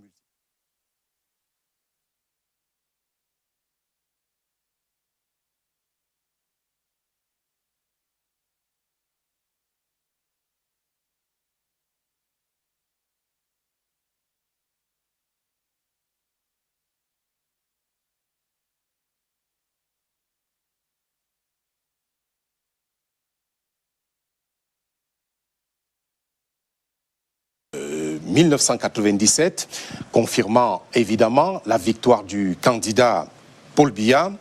2004, la Chambre administrative de la Cour suprême, une fois de plus, avec donc les résultats du scrutin du 11 octobre 2004, qui réaffirmait donc la stabilité institutionnelle et la continuité politique du pays. 2011 aussi, la Cour suprême, encore compétente à l'époque pour le contentieux électoral également, qui proclamait le 21 octobre 2011 les résultats du scrutin présidentiel du 9 octobre 2011. Et là donc, c'était en quelque sorte la fin de mission ou de mandat de la Cour suprême, qui va être donc relayée dès 2018 par l'actuel Conseil constitutionnel. And as a matter of fact, the Constitutional Council therefore rules on constitutional laws, oversees the functioning of institutions, and like Romeo said in Section 48, watches over the regularity of presidential and parliamentary elections, as well as referendum operations, proclaims results of various elections. That is why only the Constitutional Council has jurisdiction to proclaim the results of the presidential election. We'll be coming back to that, and as we told you, we'll also go over to the Yaoundé Conference Center where the Constitutional Council is meeting. We already noticed that so many guests are in the hall. But before we get there, let us retrace our steps, taking you back from when the electorate was convened to when the candidates deposited their candidacy files. 12 of them were retained, the campaigns, the day of the vote, and right up to this moment. It is in this report by Charles Ebune. Was certain to everyone, the certainty of a presidential election in this country this year, 2025. And it was constitutionally and legally convened for October 12 this year by a presidential decree last July 11 in line with Article 86 of the Electoral Code, which put everybody on the same legal ambit according to the 90-day deadline before the day of the election. The laws of the land fully engaged. Interested political outfits submitted their files within the 10-day period established by the law to the Independent Elections Management Body, Elections Cameroon. Out of the 83 files, Elections Cameroon retained 13. Complaints were filed to the Constitutional Council to challenge the decisions of Elections Cameroon. The irreversible decisions of the Constitutional Council finally retained just 12 candidates from 12 political parties for the October 12 presidential poll. This paved the way for a 2-week campaign moment wherein the candidates toured the country to convince the plus 8 million registered voters to canvass for their support from the sovereign electorate to become the next president of Cameroon for the next 7 years. Elections Cameroon dispatched electoral material to all the 31,653 polling stations in the country and the 108 ones found in the diaspora. And then came October 12, the day of the Lord, for all registered Cameroonians to cast their votes for the candidate of their choice, which they did in absolute liberty. Earlier warned to desist from any hashtag confusion and chaos methods by the state agent in the electoral process, the media judged by pro- and anti-establishment proxies engaged in an off-the-legal balance mass information deep fake world campaign with isotopes compared only to failed Cambridge analytical exercise just few hours before the polls were closed and mostly in the hours after the public vote counting exercise. The election's emotions generated by keyboard's imaginary vote actors in a lost paradise in an unavoidable world has been handled by Article 113 of the Electoral Code, with the final word from the final decision maker in the electoral process for the presidential election in Cameroon, the Constitutional Council, which all are dead from day one of the engagement as the only institution enshrined in Article 48 of the Constitution. Time involved is possibly over to avoid the continuous germination of fake news from all sides for the only recognized institution with an unquestionable legal authority to declare the winner of an election in Cameroon with a relative all votes counted majority system, the Constitutional Council, which has just concluded post-election litigations.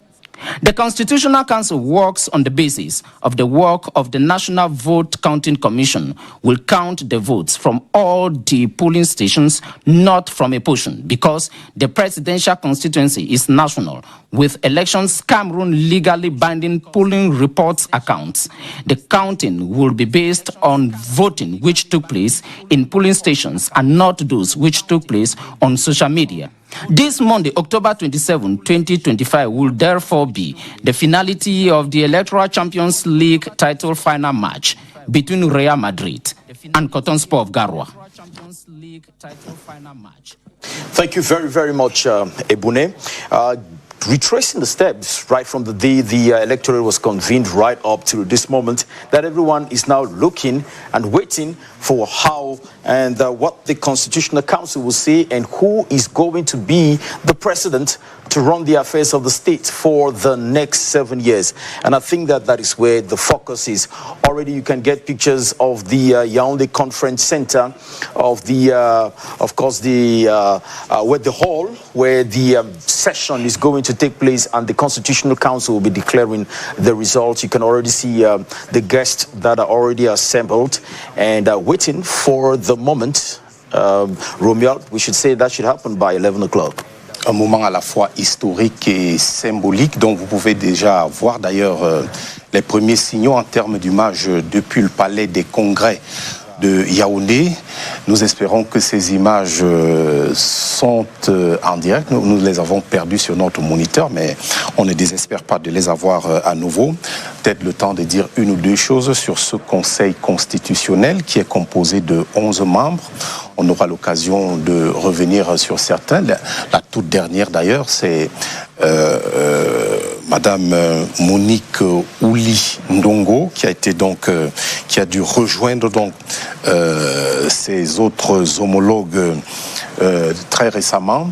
Donc le Conseil constitutionnel va entrer en scène tout à l'heure. Ce sera un moment de très grande solennité, puisque dans le protocole tel qu'il est déroulé et tel qu'il va être présenté tout à l'heure, eh bien, l'entrée des membres du Conseil constitutionnel sera en réalité le dernier moment, la dernière étape de la phase préalable au début de la cérémonie.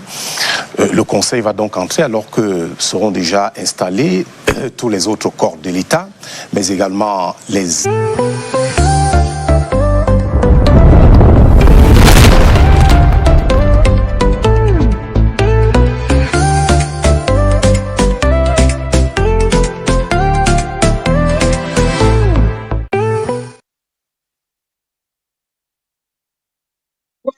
Ladies and gentlemen, we do apologize for that long break there. Had some technical glitches.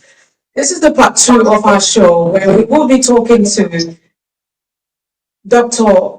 Valentine Chair. He is a member of the civil society. He is not a politician. He is not a political activist. He just goes by a business technology consultant. He's an academic and, again, like I said, a civil society activist.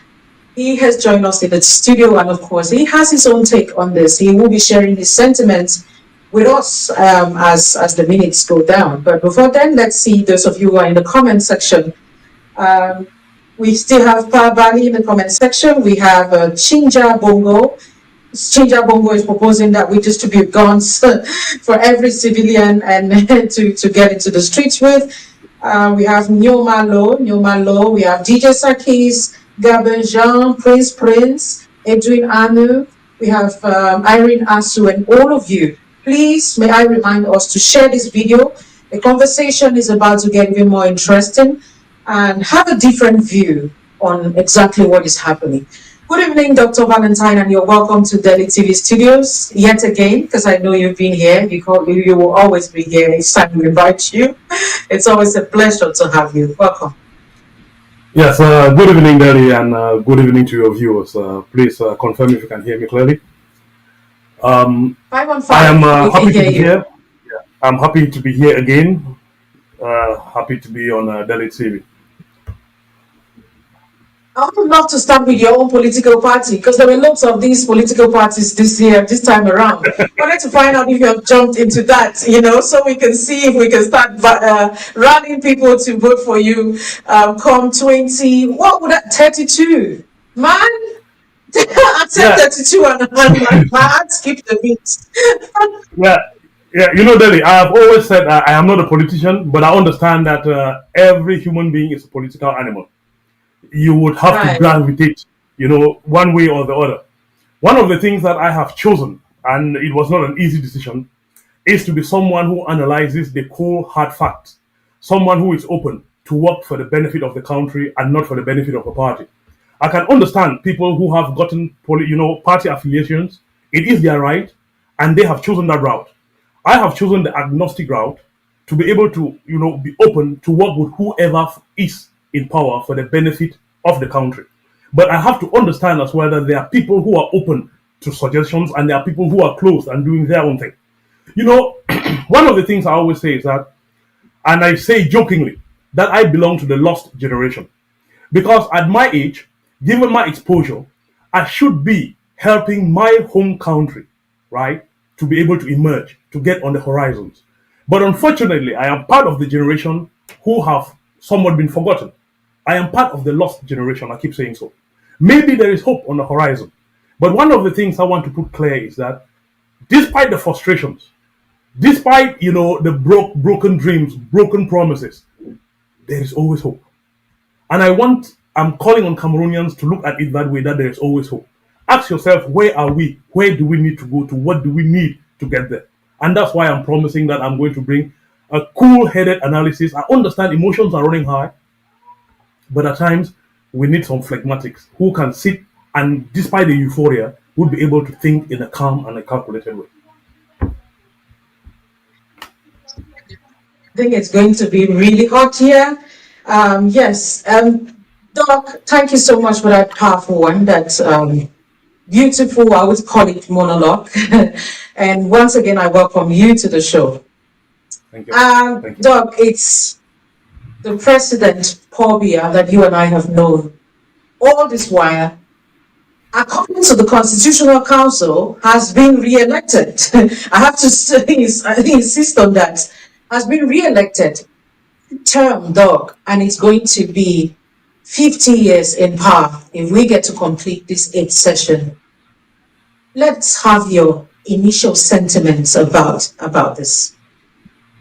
Yes, so that is true. I followed the news today, and the Constitutional Council, who per the law as it is, I'm not defending the law whether it was correctly written or wrongly written, but as it is, has declared Biya Paul as the president of Cameroon for the next 7 years.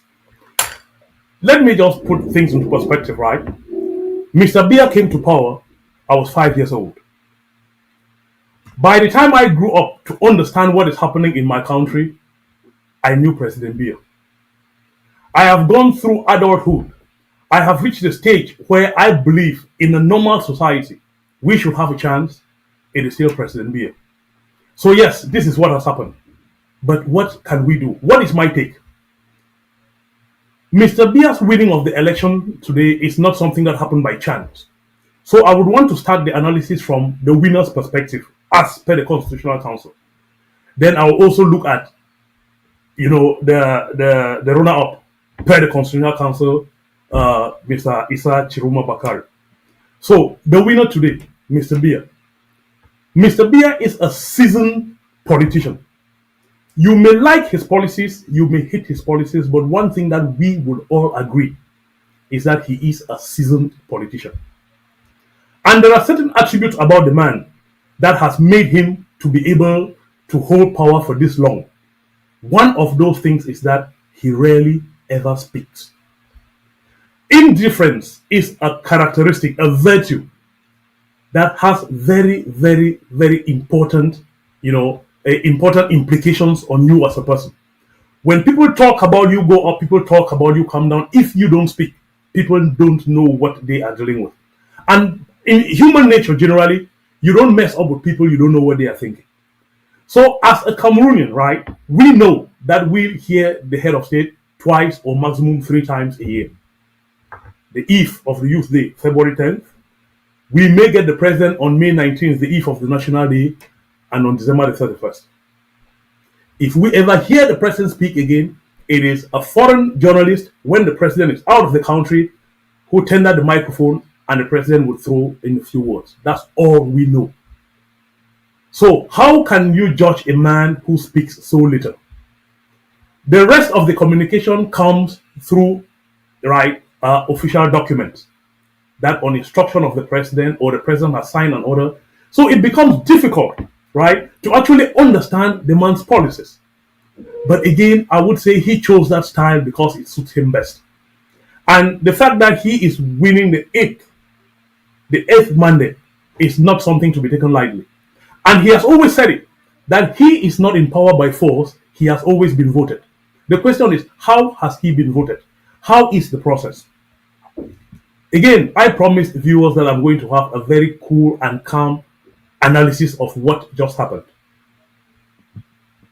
The process in Cameroon, is it the best process? Far from it. But if you do not want, if you see that the process or the process in place has been made to be skewed towards the incumbent because he controls all, and you accept to go for that competition, you bear some level of responsibility. That is the first point. The second point is that what is the alternative? Boycott? The politics of the empty chair has never helped. I don't know anywhere where it has helped, especially when your input is not actually needed for things to continue as normal.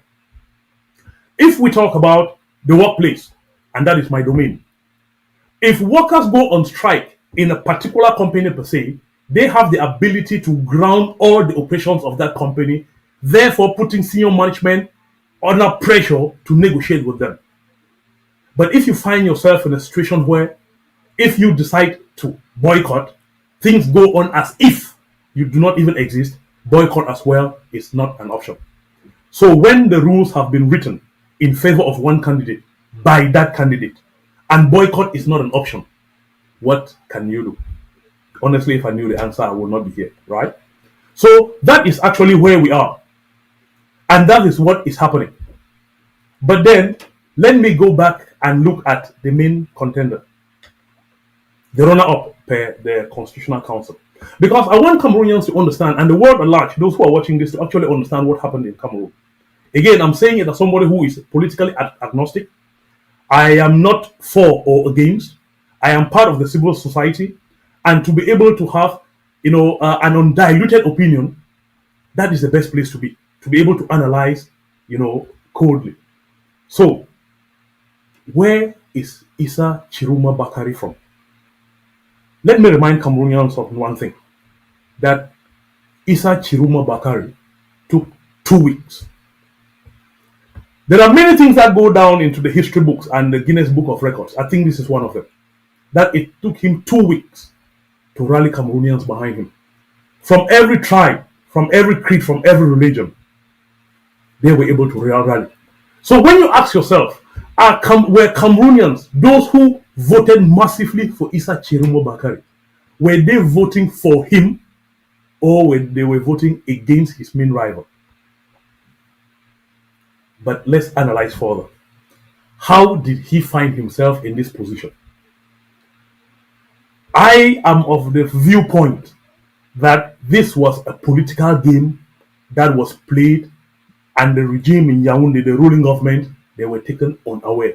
For the first time that I can remember, the dribble was massive. And again, I am going to share certain aspects of what I think. These are not verified because they are my opinions, and I have not consulted with anybody to be able to do fact-finding. But again, as opinions, I really don't need any facts to be able to share this. So I'm asking some questions, and these are rhetorical, right? When you see the 2 weeks that Issa Chiruma Bakari took to be able to rally Cameroonians, and we saw crowds that we last saw in 1992, how did he do it? We know how the government in Cameroon works. Politically astute. Their ways are not ways that you can envy, but we cannot deny the fact that they work based on their track record. From 2018, Professor Maurice Kamto had already sounded an alarm, and he was considered the main opposition leader in Cameroon. It was clear. He disputed the elections of 2018 and claimed that he was the rightful winner. The rate at which people coalesced behind Professor Kamto made the regime in question understand that they had to do something. And my philosophy, my viewpoint is that the regime spent the last 7 years, or say 6.5 years, working on how to push Kamto out. When you know you cannot fight against your opponent on a level playing field and win, you try to eliminate your opponent so that they don't even access that level playing field, if at all the playing field is level. So, for the last 6.5 years, the regime was laser focused on Professor Maurice Kamto, looking every way possible to eliminate him because they knew that he was a potential threat. The last legislative elections, Professor Kamto decided not to go in for these elections, knowing fully well that per the law, and he is an astute lawyer, he is a constitutional scholar, per the law he cannot contest for elections if he doesn't have an elected official in the legislative branch, or to have councillors, or to have a council, right? He knew this very well, but he chose not to go. And in all the political calculations, I dare to imagine that there is teamwork that started way before we even knew that Issa Chiroma Bakari had presidential aspirations. I would want to imagine that Professor Kamto and Issa Chiroma Bakari would have discussed and realized that the only way, given that they have tried as best as they can to modify the electoral code, and they were unsuccessful because it is promulgated and written into law by Parliament, with the ruling party having having the highest number of parliamentarians, meaning that anything they propose passes. The only other way was to draw attention to himself and let Issa Chiroma Bakari slide under the rock. And I want to believe, again, my opinion, that Professor Kamto willfully did not go for the legislative elections so as to give grounds to the ruling party to disqualify him when the time comes. And he played another maneuver by trying to get, trying to get into the elections through another party, Manidem. We all remember. And he went and he pleaded his case in front of the Constitutional Council, and it was rejected. But if you understand what has been happening in Cameroon, for those who I believe were in the know, there was not too much talk about his rejection.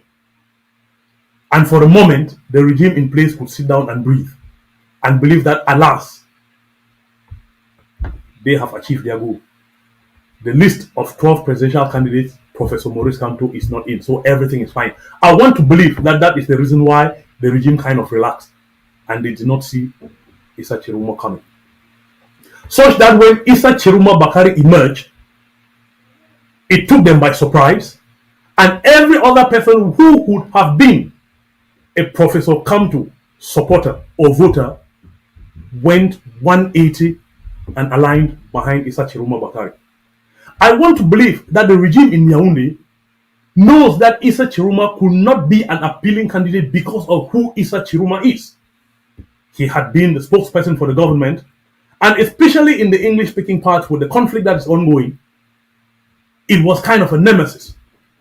There are young people who know about Issa Chiroma, but they don't know about all the other ministers because he was the spokesperson of the government. But as an astute statesman that he is, he did what was supposed to be done. And I want to say, when Barack Obama won the presidency in the US in 2008, he gave, the thanks to his campaign manager, David Plouffe, for setting up a campaign that had never been seen in US history before. Whoever was the campaign manager for Issa Chiroma, who concocted this dribble that took the regime unaware, needs our praises as well. Because that is political masterclass. Right? So, Chiroma comes out from almost nowhere and is able to do just the right things. And I tell you guys, anybody, when Issa Chiroma Bakari launched his campaign, if anybody can think of a faux pas that he made somewhere, please let me know. Because that is what I did not see. And you ask yourself, who is Issa Chiroma Bakari? Is this an astute politician who has been in the government for this long, more than 20 years, when he had this ability to be able to garner the support of the people? Or is Issa Chiroma someone who has taken advantage of the opportunity that lies in front of him? With no other viable contestant that he has been able to garner the support from people who want change. You remember we had an archbishop who said on the pulpit, people want change. Even if it means the devil, let us try the devil first and we'll talk about it later. That came from the clergy. And that sums up what people were thinking. That sums up the aspirations of people. We want something different irrespective of who it is. So the question is, did Cameroonians coalesce behind Issa Chiruma Bakari because he is the man that they wanted? Or they coalesced against him because he is the one who stood the chance to take down the person they wanted to change, in this case, Paul Biya? That is a question that the history books are going to tell us. But again, in my opinion, it is very likely and highly probable that this concoction, I see Maurice Kamto written all over it. And I watched a video when he was asked who would be his prime minister, and he said, when he becomes president, we will know his prime minister. I think that says a lot.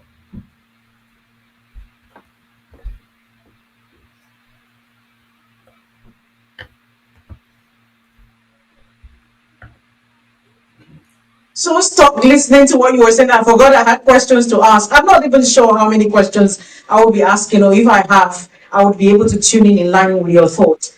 But I'm particularly interested with the things you're saying, because again, these are critical analysis that we don't take time to have, because there's a lot of emotions out there, sentiments, flying all around. Why? Because of the obvious. We expect the average Cameroon right now is expressing a sentiment of disappointment for the obvious reason. And so when you speak, now we get to hear some details, why this is that and that is that. You see what I mean? So, I mean, I think we have a good time. We're going to have a good time talking today. I want to ask you, there's a whole lot of this widespread unrest that is happening right now. What would you say can be done to de-escalate it? Because as it is, and especially with what the previous speaker has said, the days ahead would only get worse. In your opinion, as in your position, again, not as a politician, your position as a civilian, okay, yes. What would you say can be done to de-escalate this? Just so that we don't, yes, the shorter end of the stick. Yeah, at the end of the day, yeah. I would like to look at Cameroonians, and I would tell you solemnly, if you believe in a God, whoever you call that God, how you reach that God, you need to pray. You need to pray. The days ahead are dark, and I'll tell you why. First, Cameroon and only Algeria, these are the only two countries in Africa that took up arms to fight against the colonial masters. It's just of recent that French president acknowledged the horrors committed by France in Cameroon. So taking up arms, we still have the scars. Second, I would have been 12 years old. Saturday, April the 13th, 1991, I grew up in Kumu. That is the first time that as a person, I saw what political dissent, uprising, that led to casualties. It was a Saturday morning. It rained sometime around 10 a.m. And out of nowhere, the atmosphere changed and you could feel it in the air. When the people who had pent up anger got up and decided to fight the system. They fought and sent out the Société Nationale des Eaux Camerounaises, SNEC, the water authority, claiming that Fonlon is the one who gave them water. They don't have to pay a state organ for water that was given by their own son. They fought against the police in place and the gendarmerie, saying that these are people who come here and speak French and molest people in a language that they don't even understand. They fought against the court system. And when they were approaching the brigade, the first time in my life, as a young boy then, I heard the sound of live gunfire. And by 3 p.m. on that Saturday afternoon, 4 people had been confirmed dead, shot at point blank range. By 6 p.m., the first contingent from Kutaba came in by helicopter and in trucks. Remember, Kutaba is not very far from Kumu. And we felt what it means to have the military on the ground. Personally, I was not physically affected, but I could hear and I could see the affliction that was caused when you have the military that is supposed to defend external boundaries of a country, descend on its own people heavy-handedly. I just wanted to put that, let's say. Let's go back to what happened in the Northwest and Southwest region and remind us where all this started. With lawyers saying that they wanted a translation of, I don't even remember which law that was. With teachers saying that the educational system is not what our fathers fought for, and the Anglo-Saxon system in which we are steeped. How did the regime react? With a heavy hand. And it is from the French system where authority speaks, you don't have to dissent, you have to accept. But when the people with Anglo-Saxon blood in their veins said it is their right to come out and protest their dissatisfaction, we know how it started. I remember vividly what happened in Biya when university students came out and protested, and they were crying and chanting in chorus, no violence, no violence, no violence. They got dispersed and went back into their hostels, and we had the military deployed, getting into hostels, removing students, beating them up and making them roll in mud. When that was being done, the regime in Yaoundé knew nothing about what would be the outcome. I'm pleading with Cameroonians. I have spoken with a couple of Africans from West Africa and even some from East Africa, those who have witnessed war. And they say that we are playing with fire. We may think that this is something that is going to last a day, 2 days, 3 days. We have a lesson to learn from what has been coined the nozzle, where it is now. A people who started with peace plans. If anybody remembers, if anybody still has the memory to remember what happened in Bamenda on September the 22nd, 2017, when people from all walks of life came out, and the military that is usually out to dissuade people saw the crowd and decided to stand watch because they could not do anything. That would have been a signal that what the people of the Northwest and Southwest they were crying for, it's something that it touches everybody. It is true that there are some people up there who are the ones who are imposing that system and benefiting from it, but September the 22nd, 2017 should have been an eye-opener that what the people are complaining about is something that everybody is concerned. When you hear, and I've had this discussion with people from East Cameroon who were asking, mais votre problème vraiment c'est quoi? And I tell them that the problems that started the Anglophone crisis is not only a matter of development, because I have gone around Cameroon. In terms of infrastructural development, the Northwest and the Southwest are not at the tail end. There are other regions that are way more underdeveloped. So it is not just an issue of infrastructural development. When somebody is in Batibo who speaks no word of French, he is arrested and charged with a crime. The gendarme that arrested him speaks French. He doesn't know what the gendarme is talking about. He is arrested and kept waiting trial. He is presented in front of the State Council. They speak in French. They even bring a lawyer to defend him, and that lawyer cannot even translate what he is being accused of. And you have people who actually go to jail without knowing the crime for which they are being accused. It's only a matter of time. So when the Anglophone crisis started, and we remember people like Mancho BBC, who stood up and spoke the minds of the Anglophone people, the government said they did not want to hear. They believed that, like they have been doing in the Francophone regions, When people rise up, you use the heavy hand and they go silent.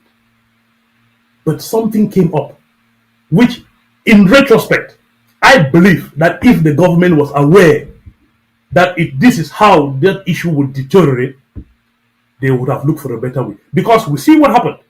When it went south, that is when the government started bringing up. And they come out, you hear the spokesperson to say that of all the problems that were listed as the concerns, 90% had been solved.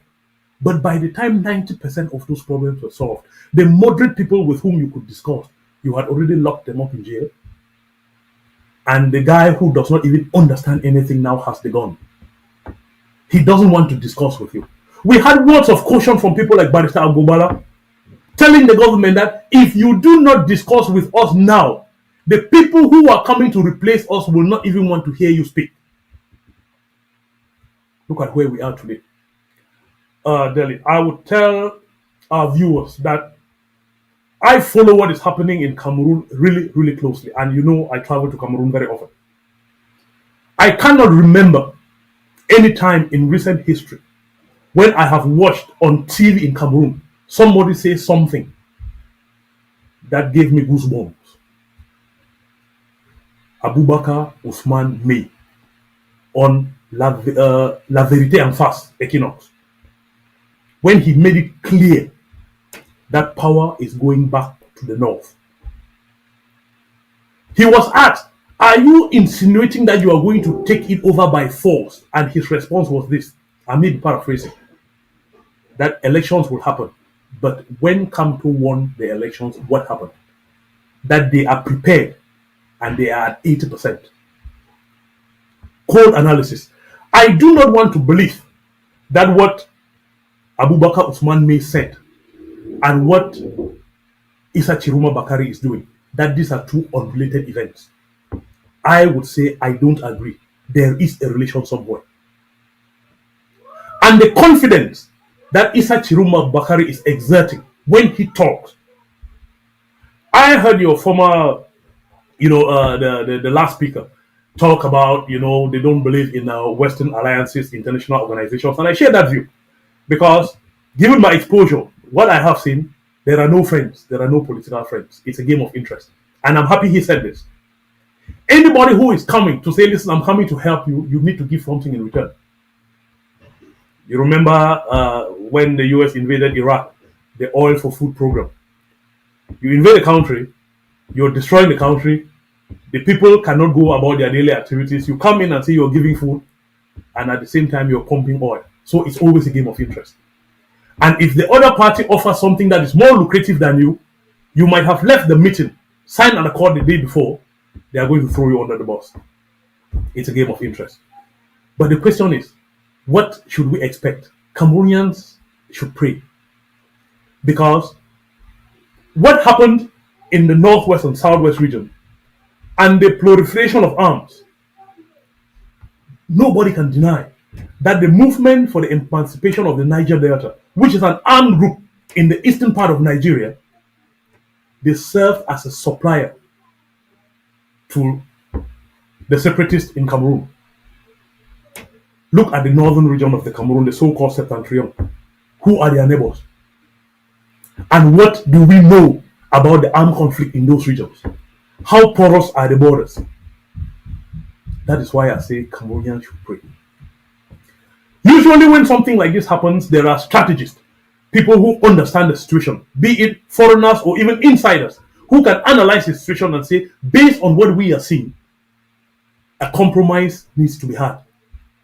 I am praying and hoping that the authorities that be in Cameroon, irrespective of what the Constitutional Council has said, should be able to meet somewhere. And when we talk about the stakes and why I say Cameroonians should pray, we should understand who are the contenders or who are the parties in this fight. Because yes, we can say it's all Cameroonians. When it was Frundi, it was all Cameroonians? Not really. When it was Kamto, was it all Cameroonians? Not really. Now that it is Issa Chiruma, is it all Cameroonians? Not really. But who are those? I watched on TV the other day, there is a political analyst, and he said, and I'm quoting him, that in 2018, when Professor Kamto was trying to fight for his victory, his supporters are people who hold eggs. That was kind of an adage. People who hold eggs do not look for trouble. But now, the government will have to deal with people who have nothing to lose. If there is one thing that I have learned, and Americans have learned it in their global war on terror, is that to fight a person who has nothing to lose is a losing battle. Case in point, the US government took 20 years, spent $3 trillion, lost more than 2,000 personnel to replace the Taliban with the Taliban. A people who have nothing to lose. We should pray. Thank you.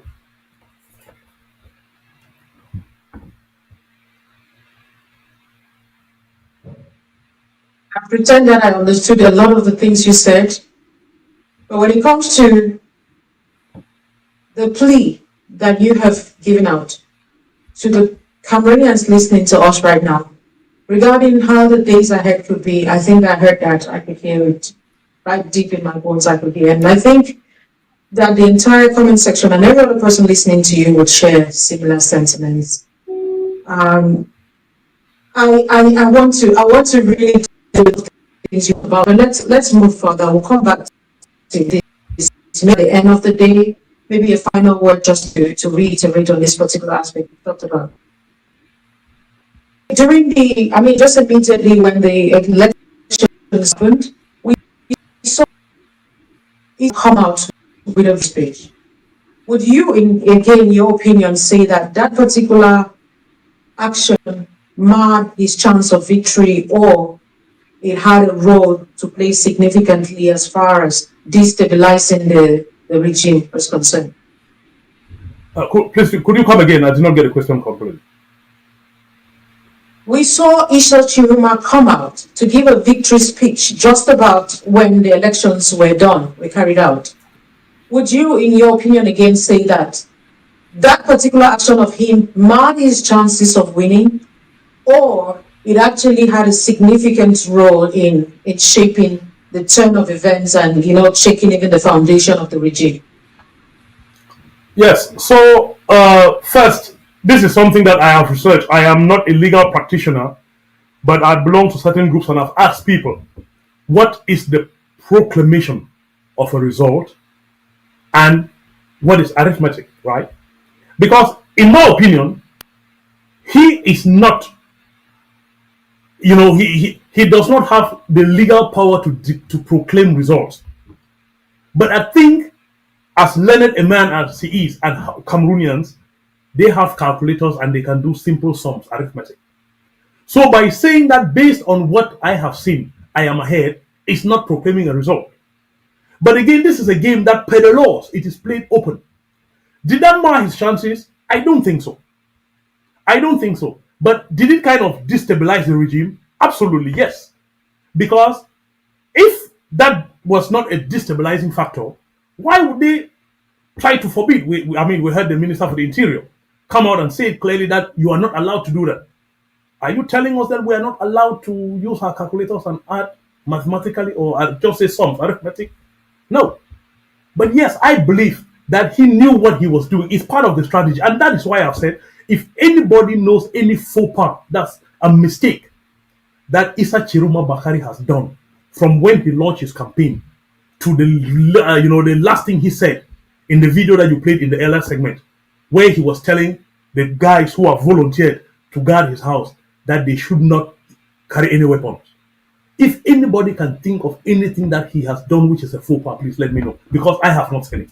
And again, I say this like someone who is sitting on the fence. I say this like someone who is politically agnostic, not taking any sides, looking at the facts on the ground, looking at the actions, and being able to draw conclusions with a cool head. So yes, it destabilized the regime, but he did what he has to do. Feeling every aspect of this conversation. We're meant to take a break, but we are not having a break yet. Let's talk on the results. Again, we are taking the results wholesome, like we've seen them. I'm particularly concerned about SDF as it is. Again, just being apolitical, but then giving your analysis as a civil. Let me keep calling you civilian. Okay. What would you say would account for such downtour of SDF, given the numbers that we are seeing? What is happening? Is it the choice of the candidate that is representing the political party? Or you would say that Northwesterners and Southwesterners have lost hope in that political party as it is? What would account for that depopularization of SDF to this extent that people in Caxton are almost leading SDF? I mean, I still cannot wrap my head around that. I'd love to have your opinion on it. So again, as a political consultant, I would say the Social Democratic Front is the shadow of itself. And there are many reasons that can account for why the SDF is in the position in which it is, right?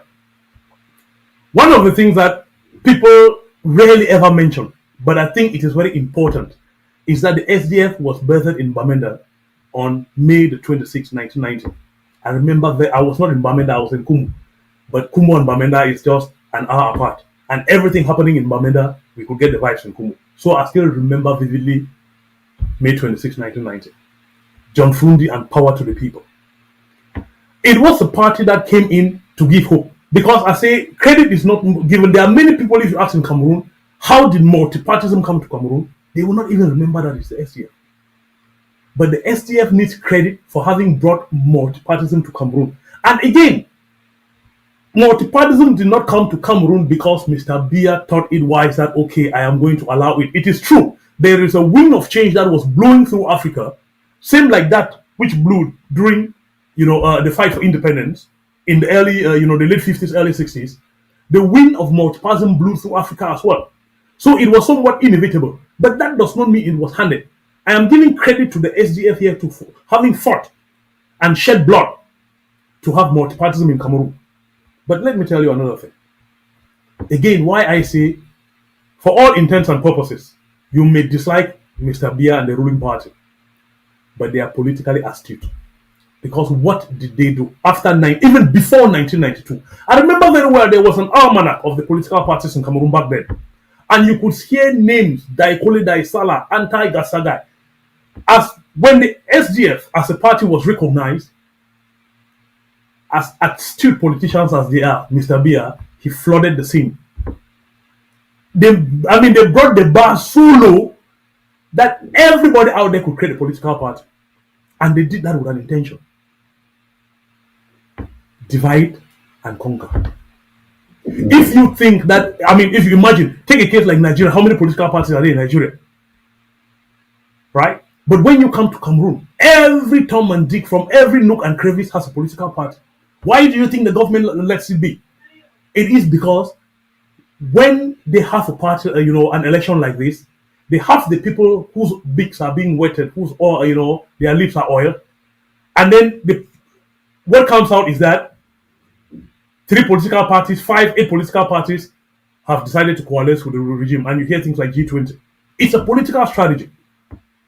I remember back in 1992, I think it was a Sunday, the election held place on a Sunday. On that same day, when elections were already going on, there was news coming on the radio that this political party has decided to join the ruling party. But still at that, if we take the word of Alben Zonga, that Frundi won still. So what happened to the SDF? Is it that people look at the SDF for not having the guts to fight for their victory? What did they have?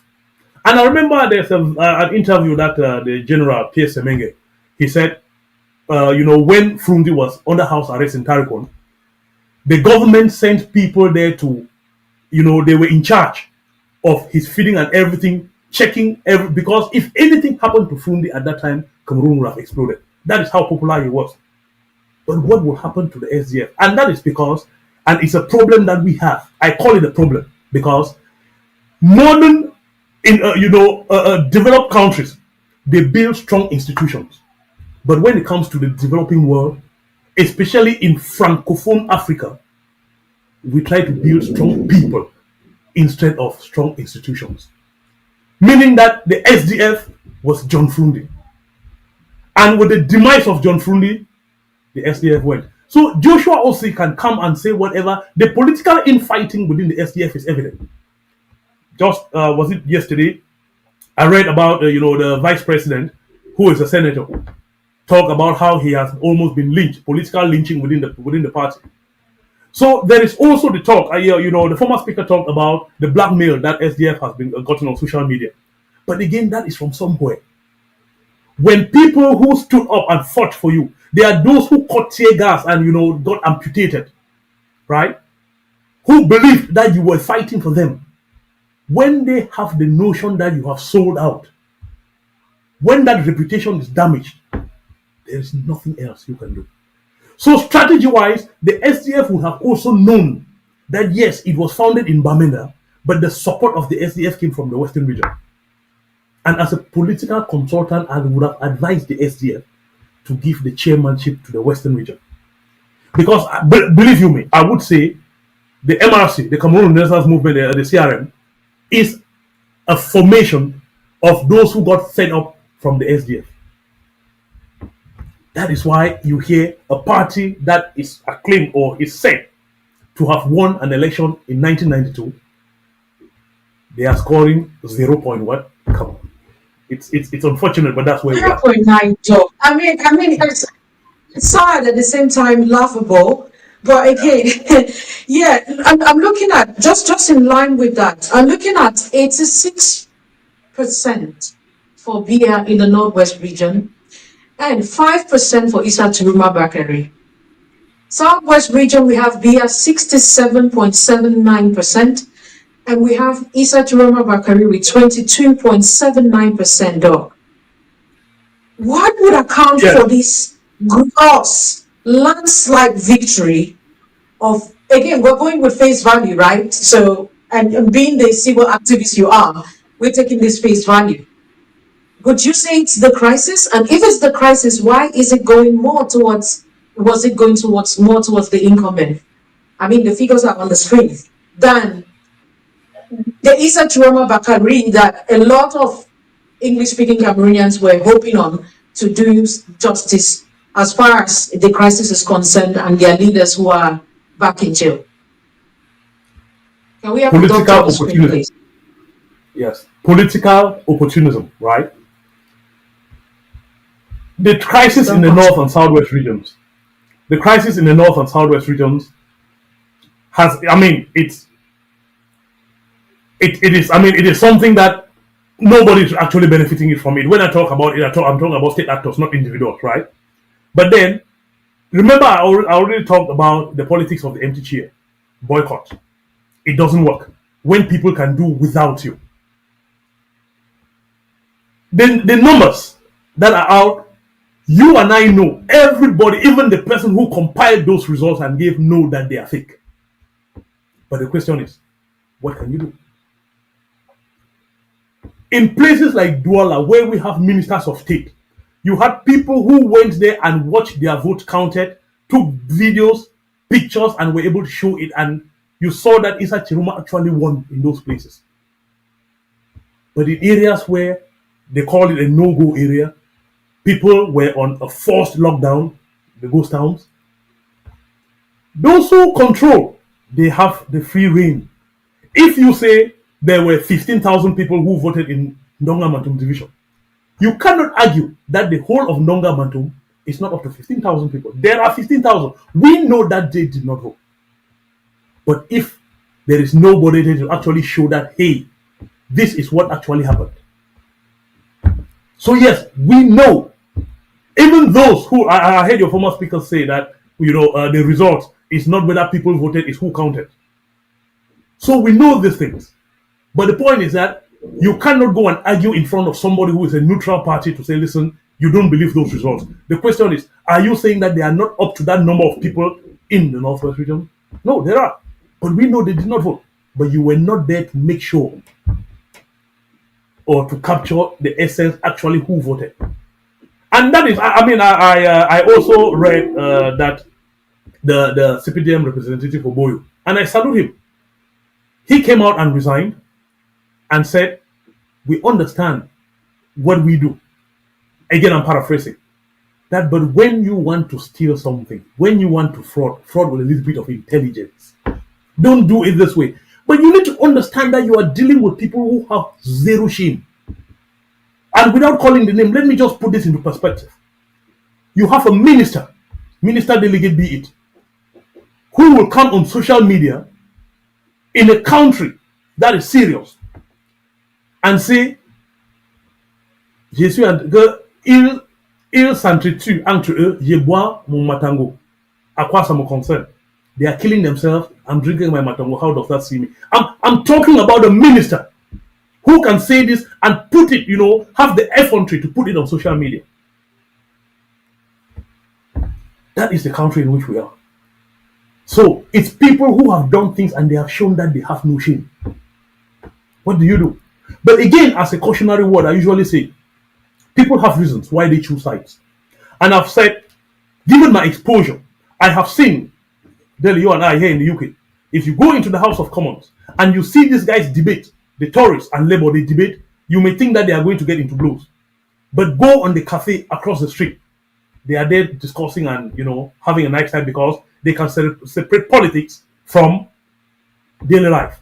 And I mean, the last time I was on Cameroon, I was TV, I said the same thing. Please, we should also be that politically mature that you can disagree with somebody who is using, tactics that are below the belt.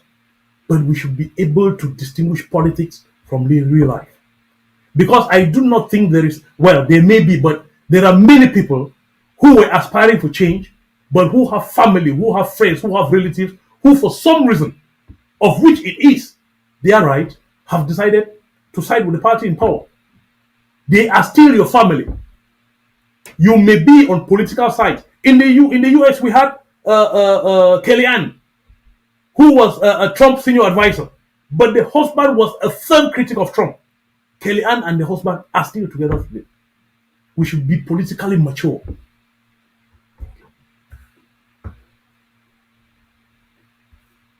Thank you so much, Doc, for that powerful add-on there. Still in line with that, again, I would have just given the figures for you to do the analysis together, but still in line with these numbers, if you see what is going on in the diaspora, I was particularly impressed with the results. Again, face value. Paul Biya 25.67%, Issa Chuma 66.75%. That's in America and Canada, of course. In Asia, Paul Biya 24.09% and Issa Chuma 68.21%. Then again in Europe, Paul Biya 22.6% versus Issa Chuma 62.79%. Let's look at these figures just in line with what you've said regarding, I want to find about your impression about the diaspora and voting. Would you say that the votes were it was so landslided and they could not rig this bit, or the regime is just being intelligent at putting on these figures to blind us from what is actually happening? Because the diaspora, like I said, from what is shown out the official results, Issa Chuma actually won the diaspora. And now these are people who are not controlled by the regime and they have the liberty to express themselves through the voting.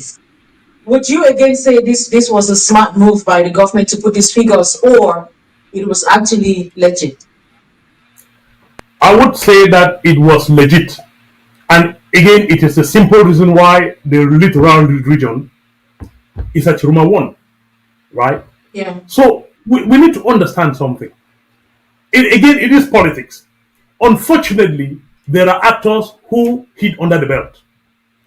Why is it possible to, why can't we get correct results in Batibo, but we have correct results in London? Somebody who is in London and says, I want to see free and fair elections, the embassy staff in London, where the polling station is, they cannot do anything to that person. But if they do not allow you in the armored car to go to Batibo to go and be an observer, what do you do? So yes, in the diaspora, where people actually went in there and surveyed, make sure that everything went well, the results came out. It could also be possible, I'm looking at it again from the other side, that these results were given out to show that at least Issa Chiruma won in certain areas. Because, like we say, if you want to steal, in quotes, try to be smart about it. Don't do what the Frenchman call les résultats soviétiques, where you have 99 points. It's like, come on, man, come on, right? So it can be both ways, but I believe in the former, that these are actual results which reflect what happened, what people actually want. Because the truth is, remember École Publique Bastos, where about 217 people were registered. You know, Issa Chiroma had 57 votes. And who are those who voted there? These are mostly staff at the presidency, telling you that there are people inside the house who want a change. So that is possible. But when you are not there to make sure you follow up what happens and be willing to fight, again, I'm not talking about fight with stones, but to assert yourself, to make sure that the results come out, you have yourself to blame. Because again, I say it, when you look at the electoral process as laid out by Elecam, it was not a hidden, it was not a hidden document. It is out there. It is a very, very flawed document. But they went in for the elections that knowing, right? Because once they leave the voting area with all the compilations, they go and Elecam officials have the ballot for 48 hours. 48 hours is a very, very long time to do anything. And when you, after 48 hours, then you take it, I think it's to the municipal or judicial sector where they start doing the tabulation. And we heard people say that they went there and say, listen, what you are counting is not what we saw in the polling station. And the guys at the judicial setup, they said, this is not the avenue to come and argue whether or not these figures are correct. The only thing that we do here is to add what has been presented to them. So Elecam had 48 hours to do whatever they wanted. And then they know that from there going forward, there is no argument about the results. The only thing that you are doing now is counting. This is clearly in the code. The question is, going into an election like this, knowing that the code is this faulty, what did you expect? Again, who are the the protagonists in this? You have a regime that wants to stay in power. There are many people within this regime that know that if the regime falls, they are done. They will do everything, I mean everything and anything to stay in power against the people now who also have nothing to lose. That's why I say we should pray. That's wild. I'm going to take some of the comments. I mean, the comments, they're wild. The commenters are hailing and chanting your praise. Everybody's like, who is this genius? Who is this guy? Where have you been? No, not Kelly. Abuno Robson says that Kelly Ann Conwell Trump's campaign's manager, right? Sophie Oben is saying that they couldn't manipulate the votes in the diaspora. Mr. Y is saying that congratulations to Amber for facilitating this landslide fake victory. La Force Tranquille is saying perfect. G. Oscar is saying La Force Tranquille, the guy is tough. Talking about you, doctor. Stephen Asongani is saying that best analysis so far. Bridget Ndifo is saying that I did live for Colorado. Hello, how is Colorado today? We have Elian Mambo Tasso saying good job, Doc. We have again La Force Tranquille saying where has this genius been before now? Best analysis so far, very chronological and focused. Yeah, we have Maka Karin is saying cry just do me today. Hello, Karen, don't cry, okay? We're in this together. We have, I think I saw other persons who guess the comments have gone up. Doc, it's just in line with what you're saying. I mean, thumbs up for you in the comment section. I love the facts. I love how you present all of this. I love how calm you are, and that translates to how the audience take it, and all of this. We have a couple of things to still talk about. Let's take a quick break, producer. When we come back, we get into other things that, again, still revolve around these elections. Don't go away. Please share the video and keep pumping hearts. Thank you. With MoneyFX, sending money home just got faster. Enjoy top exchange rates, low fees, and transfers that land in under 10 minutes. Whether it's school fees in Cameroon, hospital bills in Nigeria, or family support in Ghana, MoneyFX makes every transfer count. MoneyFX, fast money transfer when it matters most.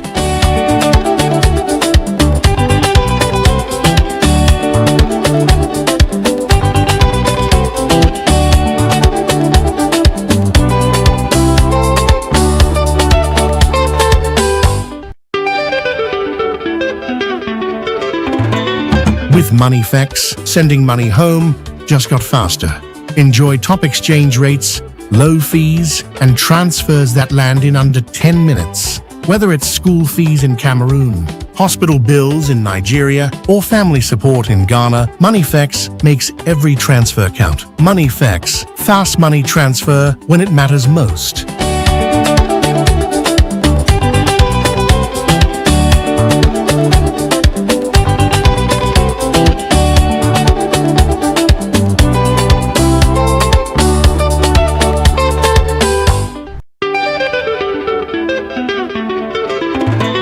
With MoneyFX, sending money home just got faster. Enjoy top exchange rates, low fees, and transfers that land in under 10 minutes. Whether it's school fees in Cameroon, hospital bills in Nigeria, or family support in Ghana, MoneyFX makes every transfer count. MoneyFX, fast money transfer when it matters most.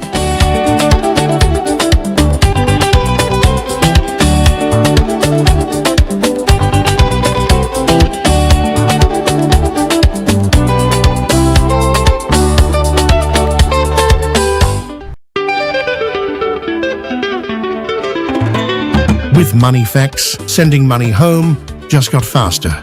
Enjoy top exchange rates, low fees, and transfers that land in under 10 minutes. Whether it's school fees in Cameroon, hospital bills in Nigeria, or family support in Ghana, MoneyFX makes every transfer count. MoneyFX, fast money transfer when it matters most.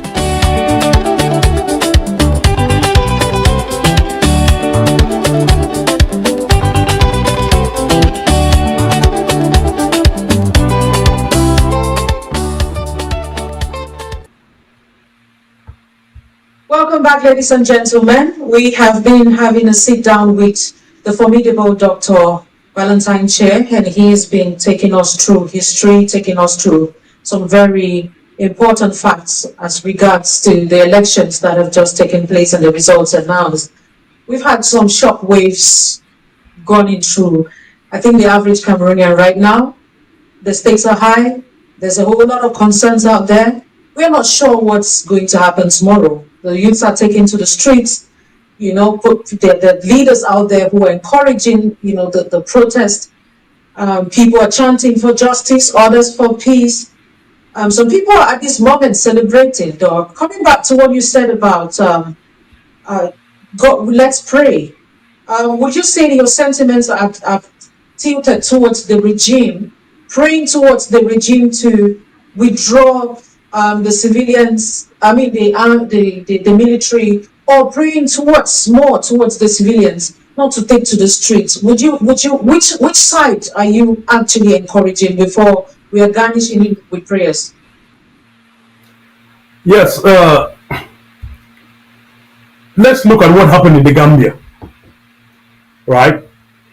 It was not very comparable, but comparable in the sense that there are people who decided to go out into the streets. And there is this one interview that I will never forget of a high-ranking military official who came out and said, "These are our brothers demonstrating. They are my children. Politicians have their disagreement. Not in my lifetime am I going to open fire on my own people."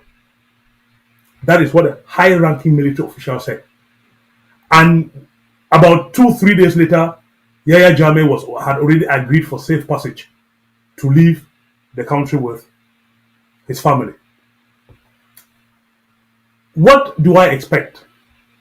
The truth is, are the politicians or those who are in the stronghold, are they willing to see the country burn just to stay in power? That is a question that millions of people have in their minds. Can you control the young people who see no hope? Think about this. There is a video that I've seen on social media. Young people from, I think, mostly West Africa, taking the trekking route to Europe. They were somewhere in the Sahara Desert. And there is I think it's a high-ranking official as well from Niger Republic who followed them in their SUVs and then met them in the desert and told them that, look, if you continue in this path, you are all going to die. The desert is unforgiving. But I am willing to take you back where you were much better. And I remember one young guy saying, if I go back, I am going to die. If I go forward, I am going to die. I would prefer to die while trying. Why do I say we should pray this time around? It's because I understand the North and the mentality that they have. You know, the people that are calling Babana. There is a satirical, kind of a joke that is said that somebody was on the bike, the motorbike in Douala, and asked one of the guys with the Babana riding the bike and asked him, hey, why don't you wear glasses? As the truck is in front of you and it's racing dust, how do you see with the truck?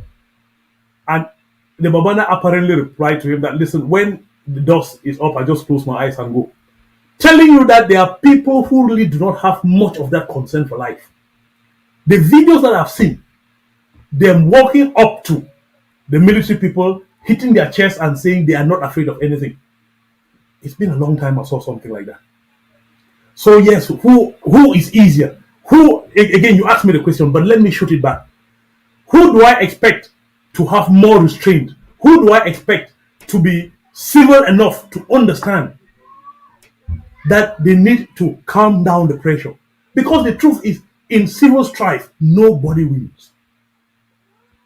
When there is civil strife and there is violence, nobody wins. Both sides lose. And again, I have met people from West African countries, Liberia, Sierra Leone, people who have lived civil strife. And they tell me, Cameroon people, you are joking with fire.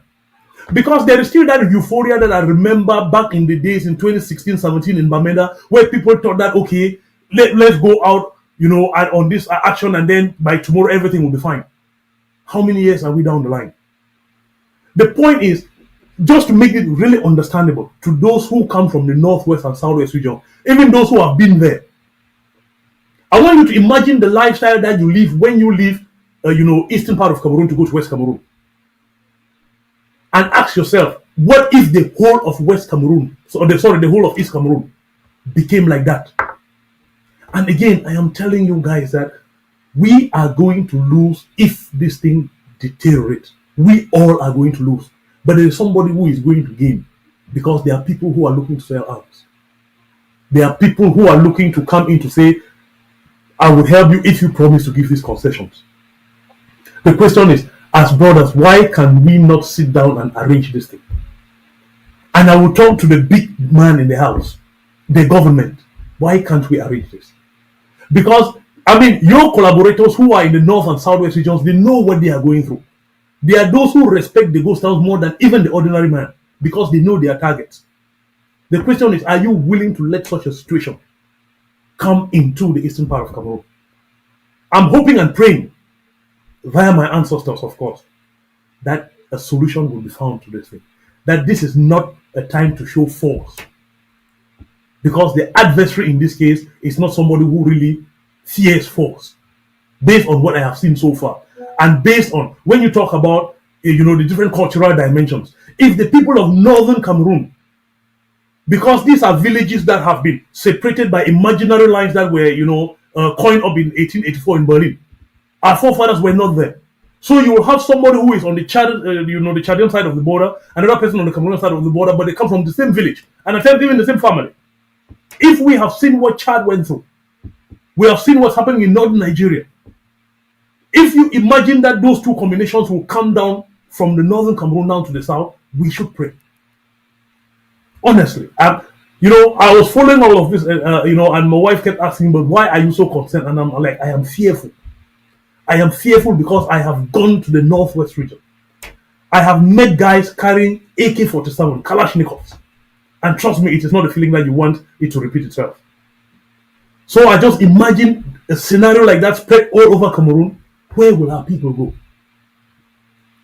I'm begging the powers that be. Whatever it is, there are many more countries that have had problems way more serious than Cameroon and they've been able to solve it. I only hope somebody is listening. Thank you. I know people are listening to you, and I mean, I hope that it's sunk deep as it should be.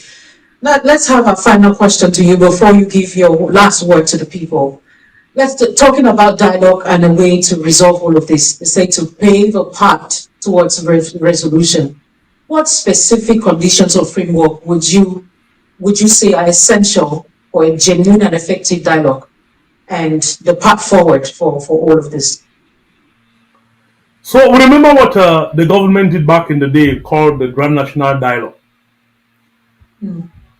Again, I believe they have their motivations because nobody does anything for nothing, right? But the truth is, we have seen far more bitter enemies sit on the table and discuss. We see this happening in the Middle East. There is no reason why the people who are the leaders cannot be brought in to discuss. And the truth is, if 57 people voted at Ecole Publique Bastos, that means there are 57 persons who are close to the government in place, who understand that there is something that needs to change. Because come to talk of it, I've come to Cameroon a couple of times. I've discussed with some high-ranking officials, and the truth there is that everybody realizes that there's a certain level of inertia. Things are not moving. On paper, there are projects that will make Cameroon a developed country, but in actuality, in reality, they are not being handled. Why? And it seems nobody is in control because nothing is moving. It is the inertia that is the problem. So there are many things, and I've remembered the eloquent Valet Bessalam, who has said the issue is not even the age of the president. You could be 92 years, but they need to see the actions. They need to see things changing. We have gone through too many scandals in Cameroon for nothing not to be done. It is this inertia as if nothing is happening. And then the provocation, where Monique Kumate would... You see children dying of kwashiorkor, and then you have other people have the effrontery to sit and drink Dom Perignon and put it on social media. And you wonder why somebody is willing to come and stand in front of Janam and say, listen, I'm willing to die. There are certain things. The late Formukete, a staunch member of the CPDM, it's unfortunate that he said this in his dying days, but that federalism is something, that it is a benchmark, that is where we need to start. A people who were a federal republic before, yes, there could have been reasons why they had to go into a unitary state, financial reasons, if I go by what most people who are trying to justify that. But we have come to the time when and Barrister Agbobala said this, we need to bring that on the table, because anything other than that, it is not going to work. And I thank God Issa Chiruma Bakari has already promised that this is what they have to look into. We need to talk about the issue of dual citizenship. I have been privileged to go around the world, and I've met people of Cameroonian descent, especially in Germany, a stone throw from here. People who have a lot to contribute to the Cameroonian community, the Cameroonian society at large. But they are kept out, because maybe with that development comes political ambitions as well. It's unfortunate. And the question you ask yourself is, how can a country move forward with this level of inertia? There are things that can be done, and the people know what needs to be done. There is one thing I usually say. I came to Cameroon once and there was a harmonization done by the Ministry of Defense. I never attended the seminar or symposium or whatever, but I realized that they were giving a contract to a foreigner. And I spoke to one guy who is in the defense sector. And I told him, listen, there are many Cameroonians who are apt and able to do this, but for some reason that I really cannot put my finger on, they prefer to bring a foreigner and pay 4 times what they would have actually paid a Cameroonian who is able to. But they would prefer to bring a foreigner. And in most cases, when they bring that foreigner, he takes the contract, he would subcontract to the Cameroonians who would have done this and done it passionately, with love for country at the bottom of it. Look at our ID card system, the same thing. But here we have Cameroonians. I see in Germany, go to Bosch, go to Mercedes-Benz, go to Biya. You will see Cameroonians who are, I would not even want to talk about the US again. I would not want to talk about Canada. There are many things that can be done for this country. But for some reason, nobody seems to know why it is not going. Yes, we need to fix this thing. I would prefer that we come to a compromise. Because I have, not firsthand, but at least I have a very good understanding of what conflict. There is no death that is worth it. It is true, people say freedom is never, granted on the platter of gold. It is fought by the blade of a sword. But not anymore. There are countries that have problems worse than we have, and they have been able to negotiate it. There's no reason why we shouldn't. Because no matter how many swords we slay, no matter how many bullets we shot, we will still come back on the table. Why don't we just go on that table and discuss it? I believe it can be done, but it's the political will. They always say it's, I heard one mother say in French, c'est un rapport de force. Are the people on the streets trying to show their own measure of force? But again, I will call on the armed forces. You are Cameroonians. You live in a particular community. The people know your family. They know your community. Where do you keep your mind? Where do you keep your soul to go out and take an order? I heard one other video where the spokesperson for the military, or the Cameroon military, the name I don't remember, but he showed the charter and said in that charter, it is clear that if you have received an order to shoot on unarmed people, you have the duty and the responsibility to defy that order. It is your choice. Because at the end of the day, we remember what happened with the Nuremberg trials. I was told I was walking over command was not a valid excuse. I don't think it will be this time. I'm hoping that we should bring under the table, bring the main parties, not going and cherry picking people and telling them what, and then so that they should come and eat, sing and dance and say there has been a dialogue. We need to have those hard truths. Because there are many people who are willing to help Cameroon. There are many people who have the resources, they have the ability to help Cameroon. All they need is to be given a chance. Thank you, Daddy. Wow. I mean, that is so heartfelt, though. Thank you so much for this amazing input. I have here, Abuno Robson says that this is the first person I've seen, aside myself, since the beginning of this political brouhaha, that has been able to give an honest analysis without being biased as per his personal preferences. The rest are just political vuvuzelas. Doctor, quick question. How is it possible that the people of Cameroon are fighting to remove a person who is willing to kill his own people to stay in power and replace him with another one who is willing to kill his own people to come into power? Don't you think change in this way is only a myth? Did you get this question? Yeah, I get it. Yeah, so thanks. That is a good question. You're right. Again, let me come back and quote the clergyman who said, people just want change. Even if it means having the devil now, we'll talk about it later. Yes, Issa Chiruma as a person is not ideal. Nobody in the world is. But let me come back before I say this, because I always want to be as fair as I can. Issa Chiruma, the man, there is one thing about him, and I've heard another person allude to this before on different news platforms. Issa Chiruma as a man, he has done one thing that I hold him in very high esteem. Maybe there are many Cameroonians who do not realize that Issa Chiruma is someone who has also suffered the injustices of the system in place. It is true, he worked for the system for 20-something years, but he has suffered the injustices of the system. Issa Chiruma was picked up and put in jail for 6 years, 6-7 years, just because he comes from the north. And in all his political campaign, in all his political outings, he has never mentioned that. Is that a certain Mandelarism in him? Maybe, but we need to give him that. That for someone who has suffered the injustices, he has decided to keep those aside because he realizes it is not about him. And I believe that Issa Chiroma himself is surprised at the level of amalgamation, the adherence that he's had from Cameroonians, from all walks of life, from different tribes, from different religions. I believe that he himself is surprised. And that is why when he speaks, he says he realizes that it is no longer about him. One other thing. Having studied a couple of politicians around the world, and there is one exception that I should allude to as well, the war on terror, the war in Iraq.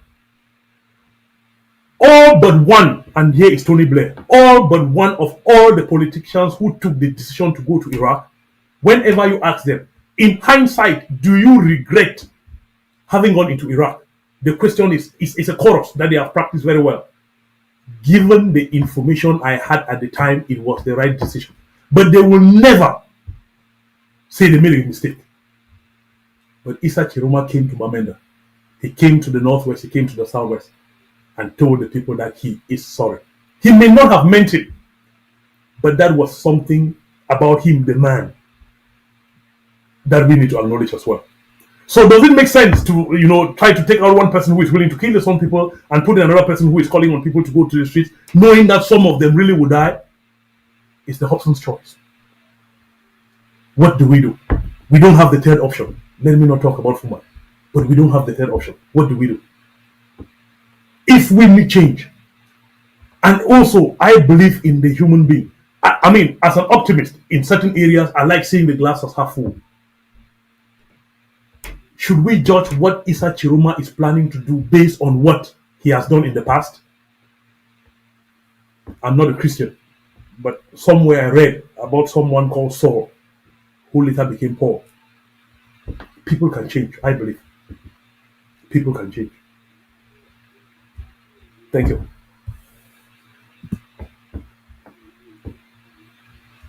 Dr. Chair there. He's not a Christian, but he believes people can change based off of loads of examples later in history. Let's take these comments before we come back to your final word to the people. We have Cynthia's Fields page saying she's watching live in Denver, Colorado. Hi, Cynthia. We have Kati Keller. Kati Keller is saying she's present. Ferdinand M. Sonye. Ferdinand says the protest is going to where? A2D. For cross gate for enter Imana easy. Like, we're talking A2D where we cannot get into Imana. Are you kidding me?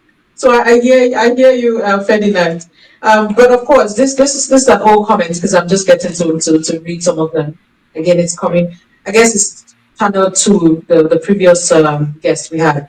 Eze Fonyan says, if he couldn't develop and structure this country for 43 years when he was young, what makes you think he would start doing it from the next 7 years that he's already 92 years old? Cameroon is a joke. The only thing the citizens would experience is the total hardship, poverty, no electricity, poor internet, and worse to come based on past statistics. I think most of these so-called administrators went to school, but education never went through them. Careless wolves in sheep clothing.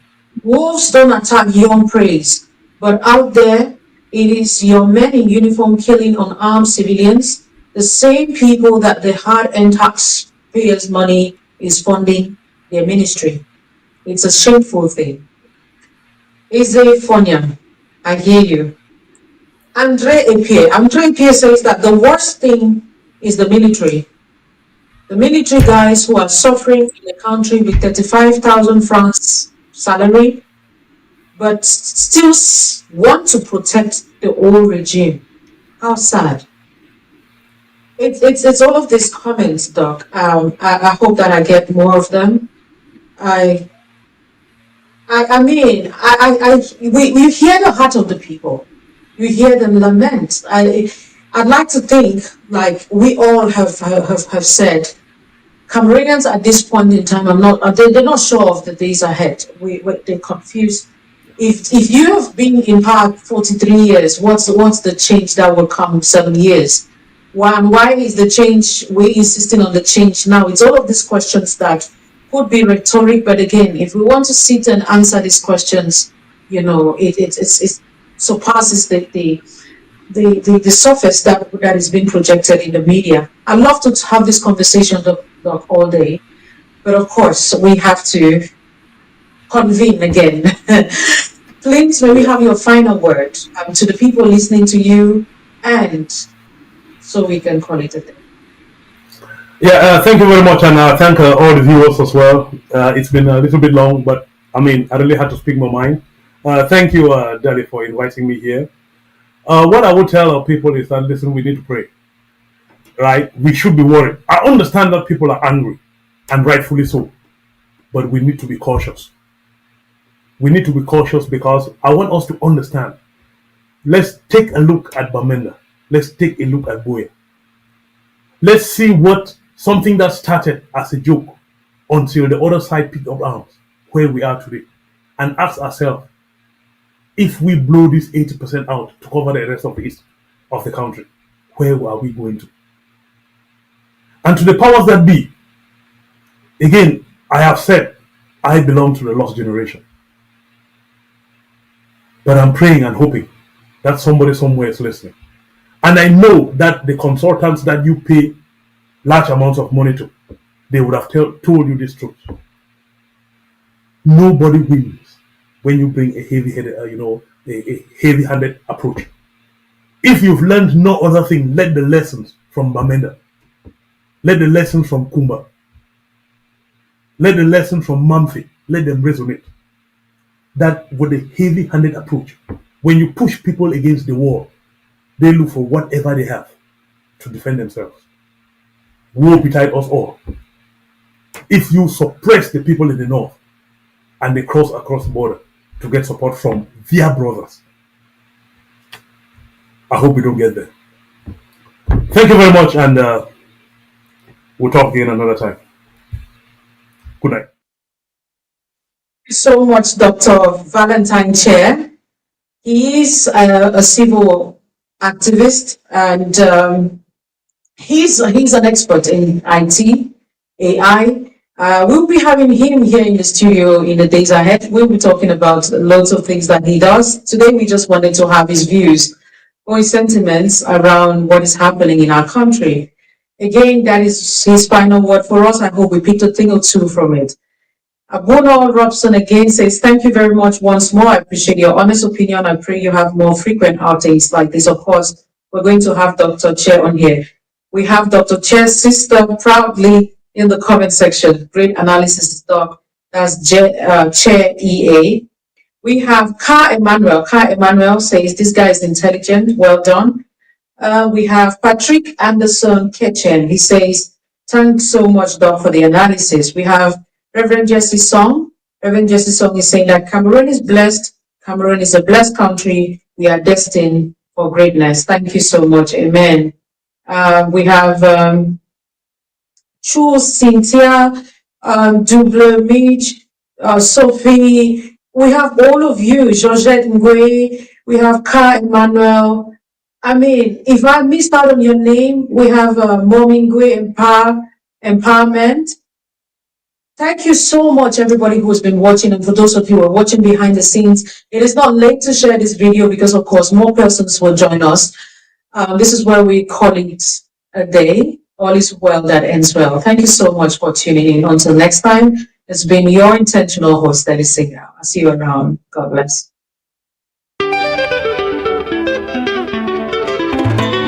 With MoneyFX, sending money home just got faster. Enjoy top exchange rates, low fees, and transfers that land in under 10 minutes. Whether it's school fees in Cameroon, hospital bills in Nigeria, or family support in Ghana, MoneyFX makes every transfer count. MoneyFX, fast money transfer when it matters most.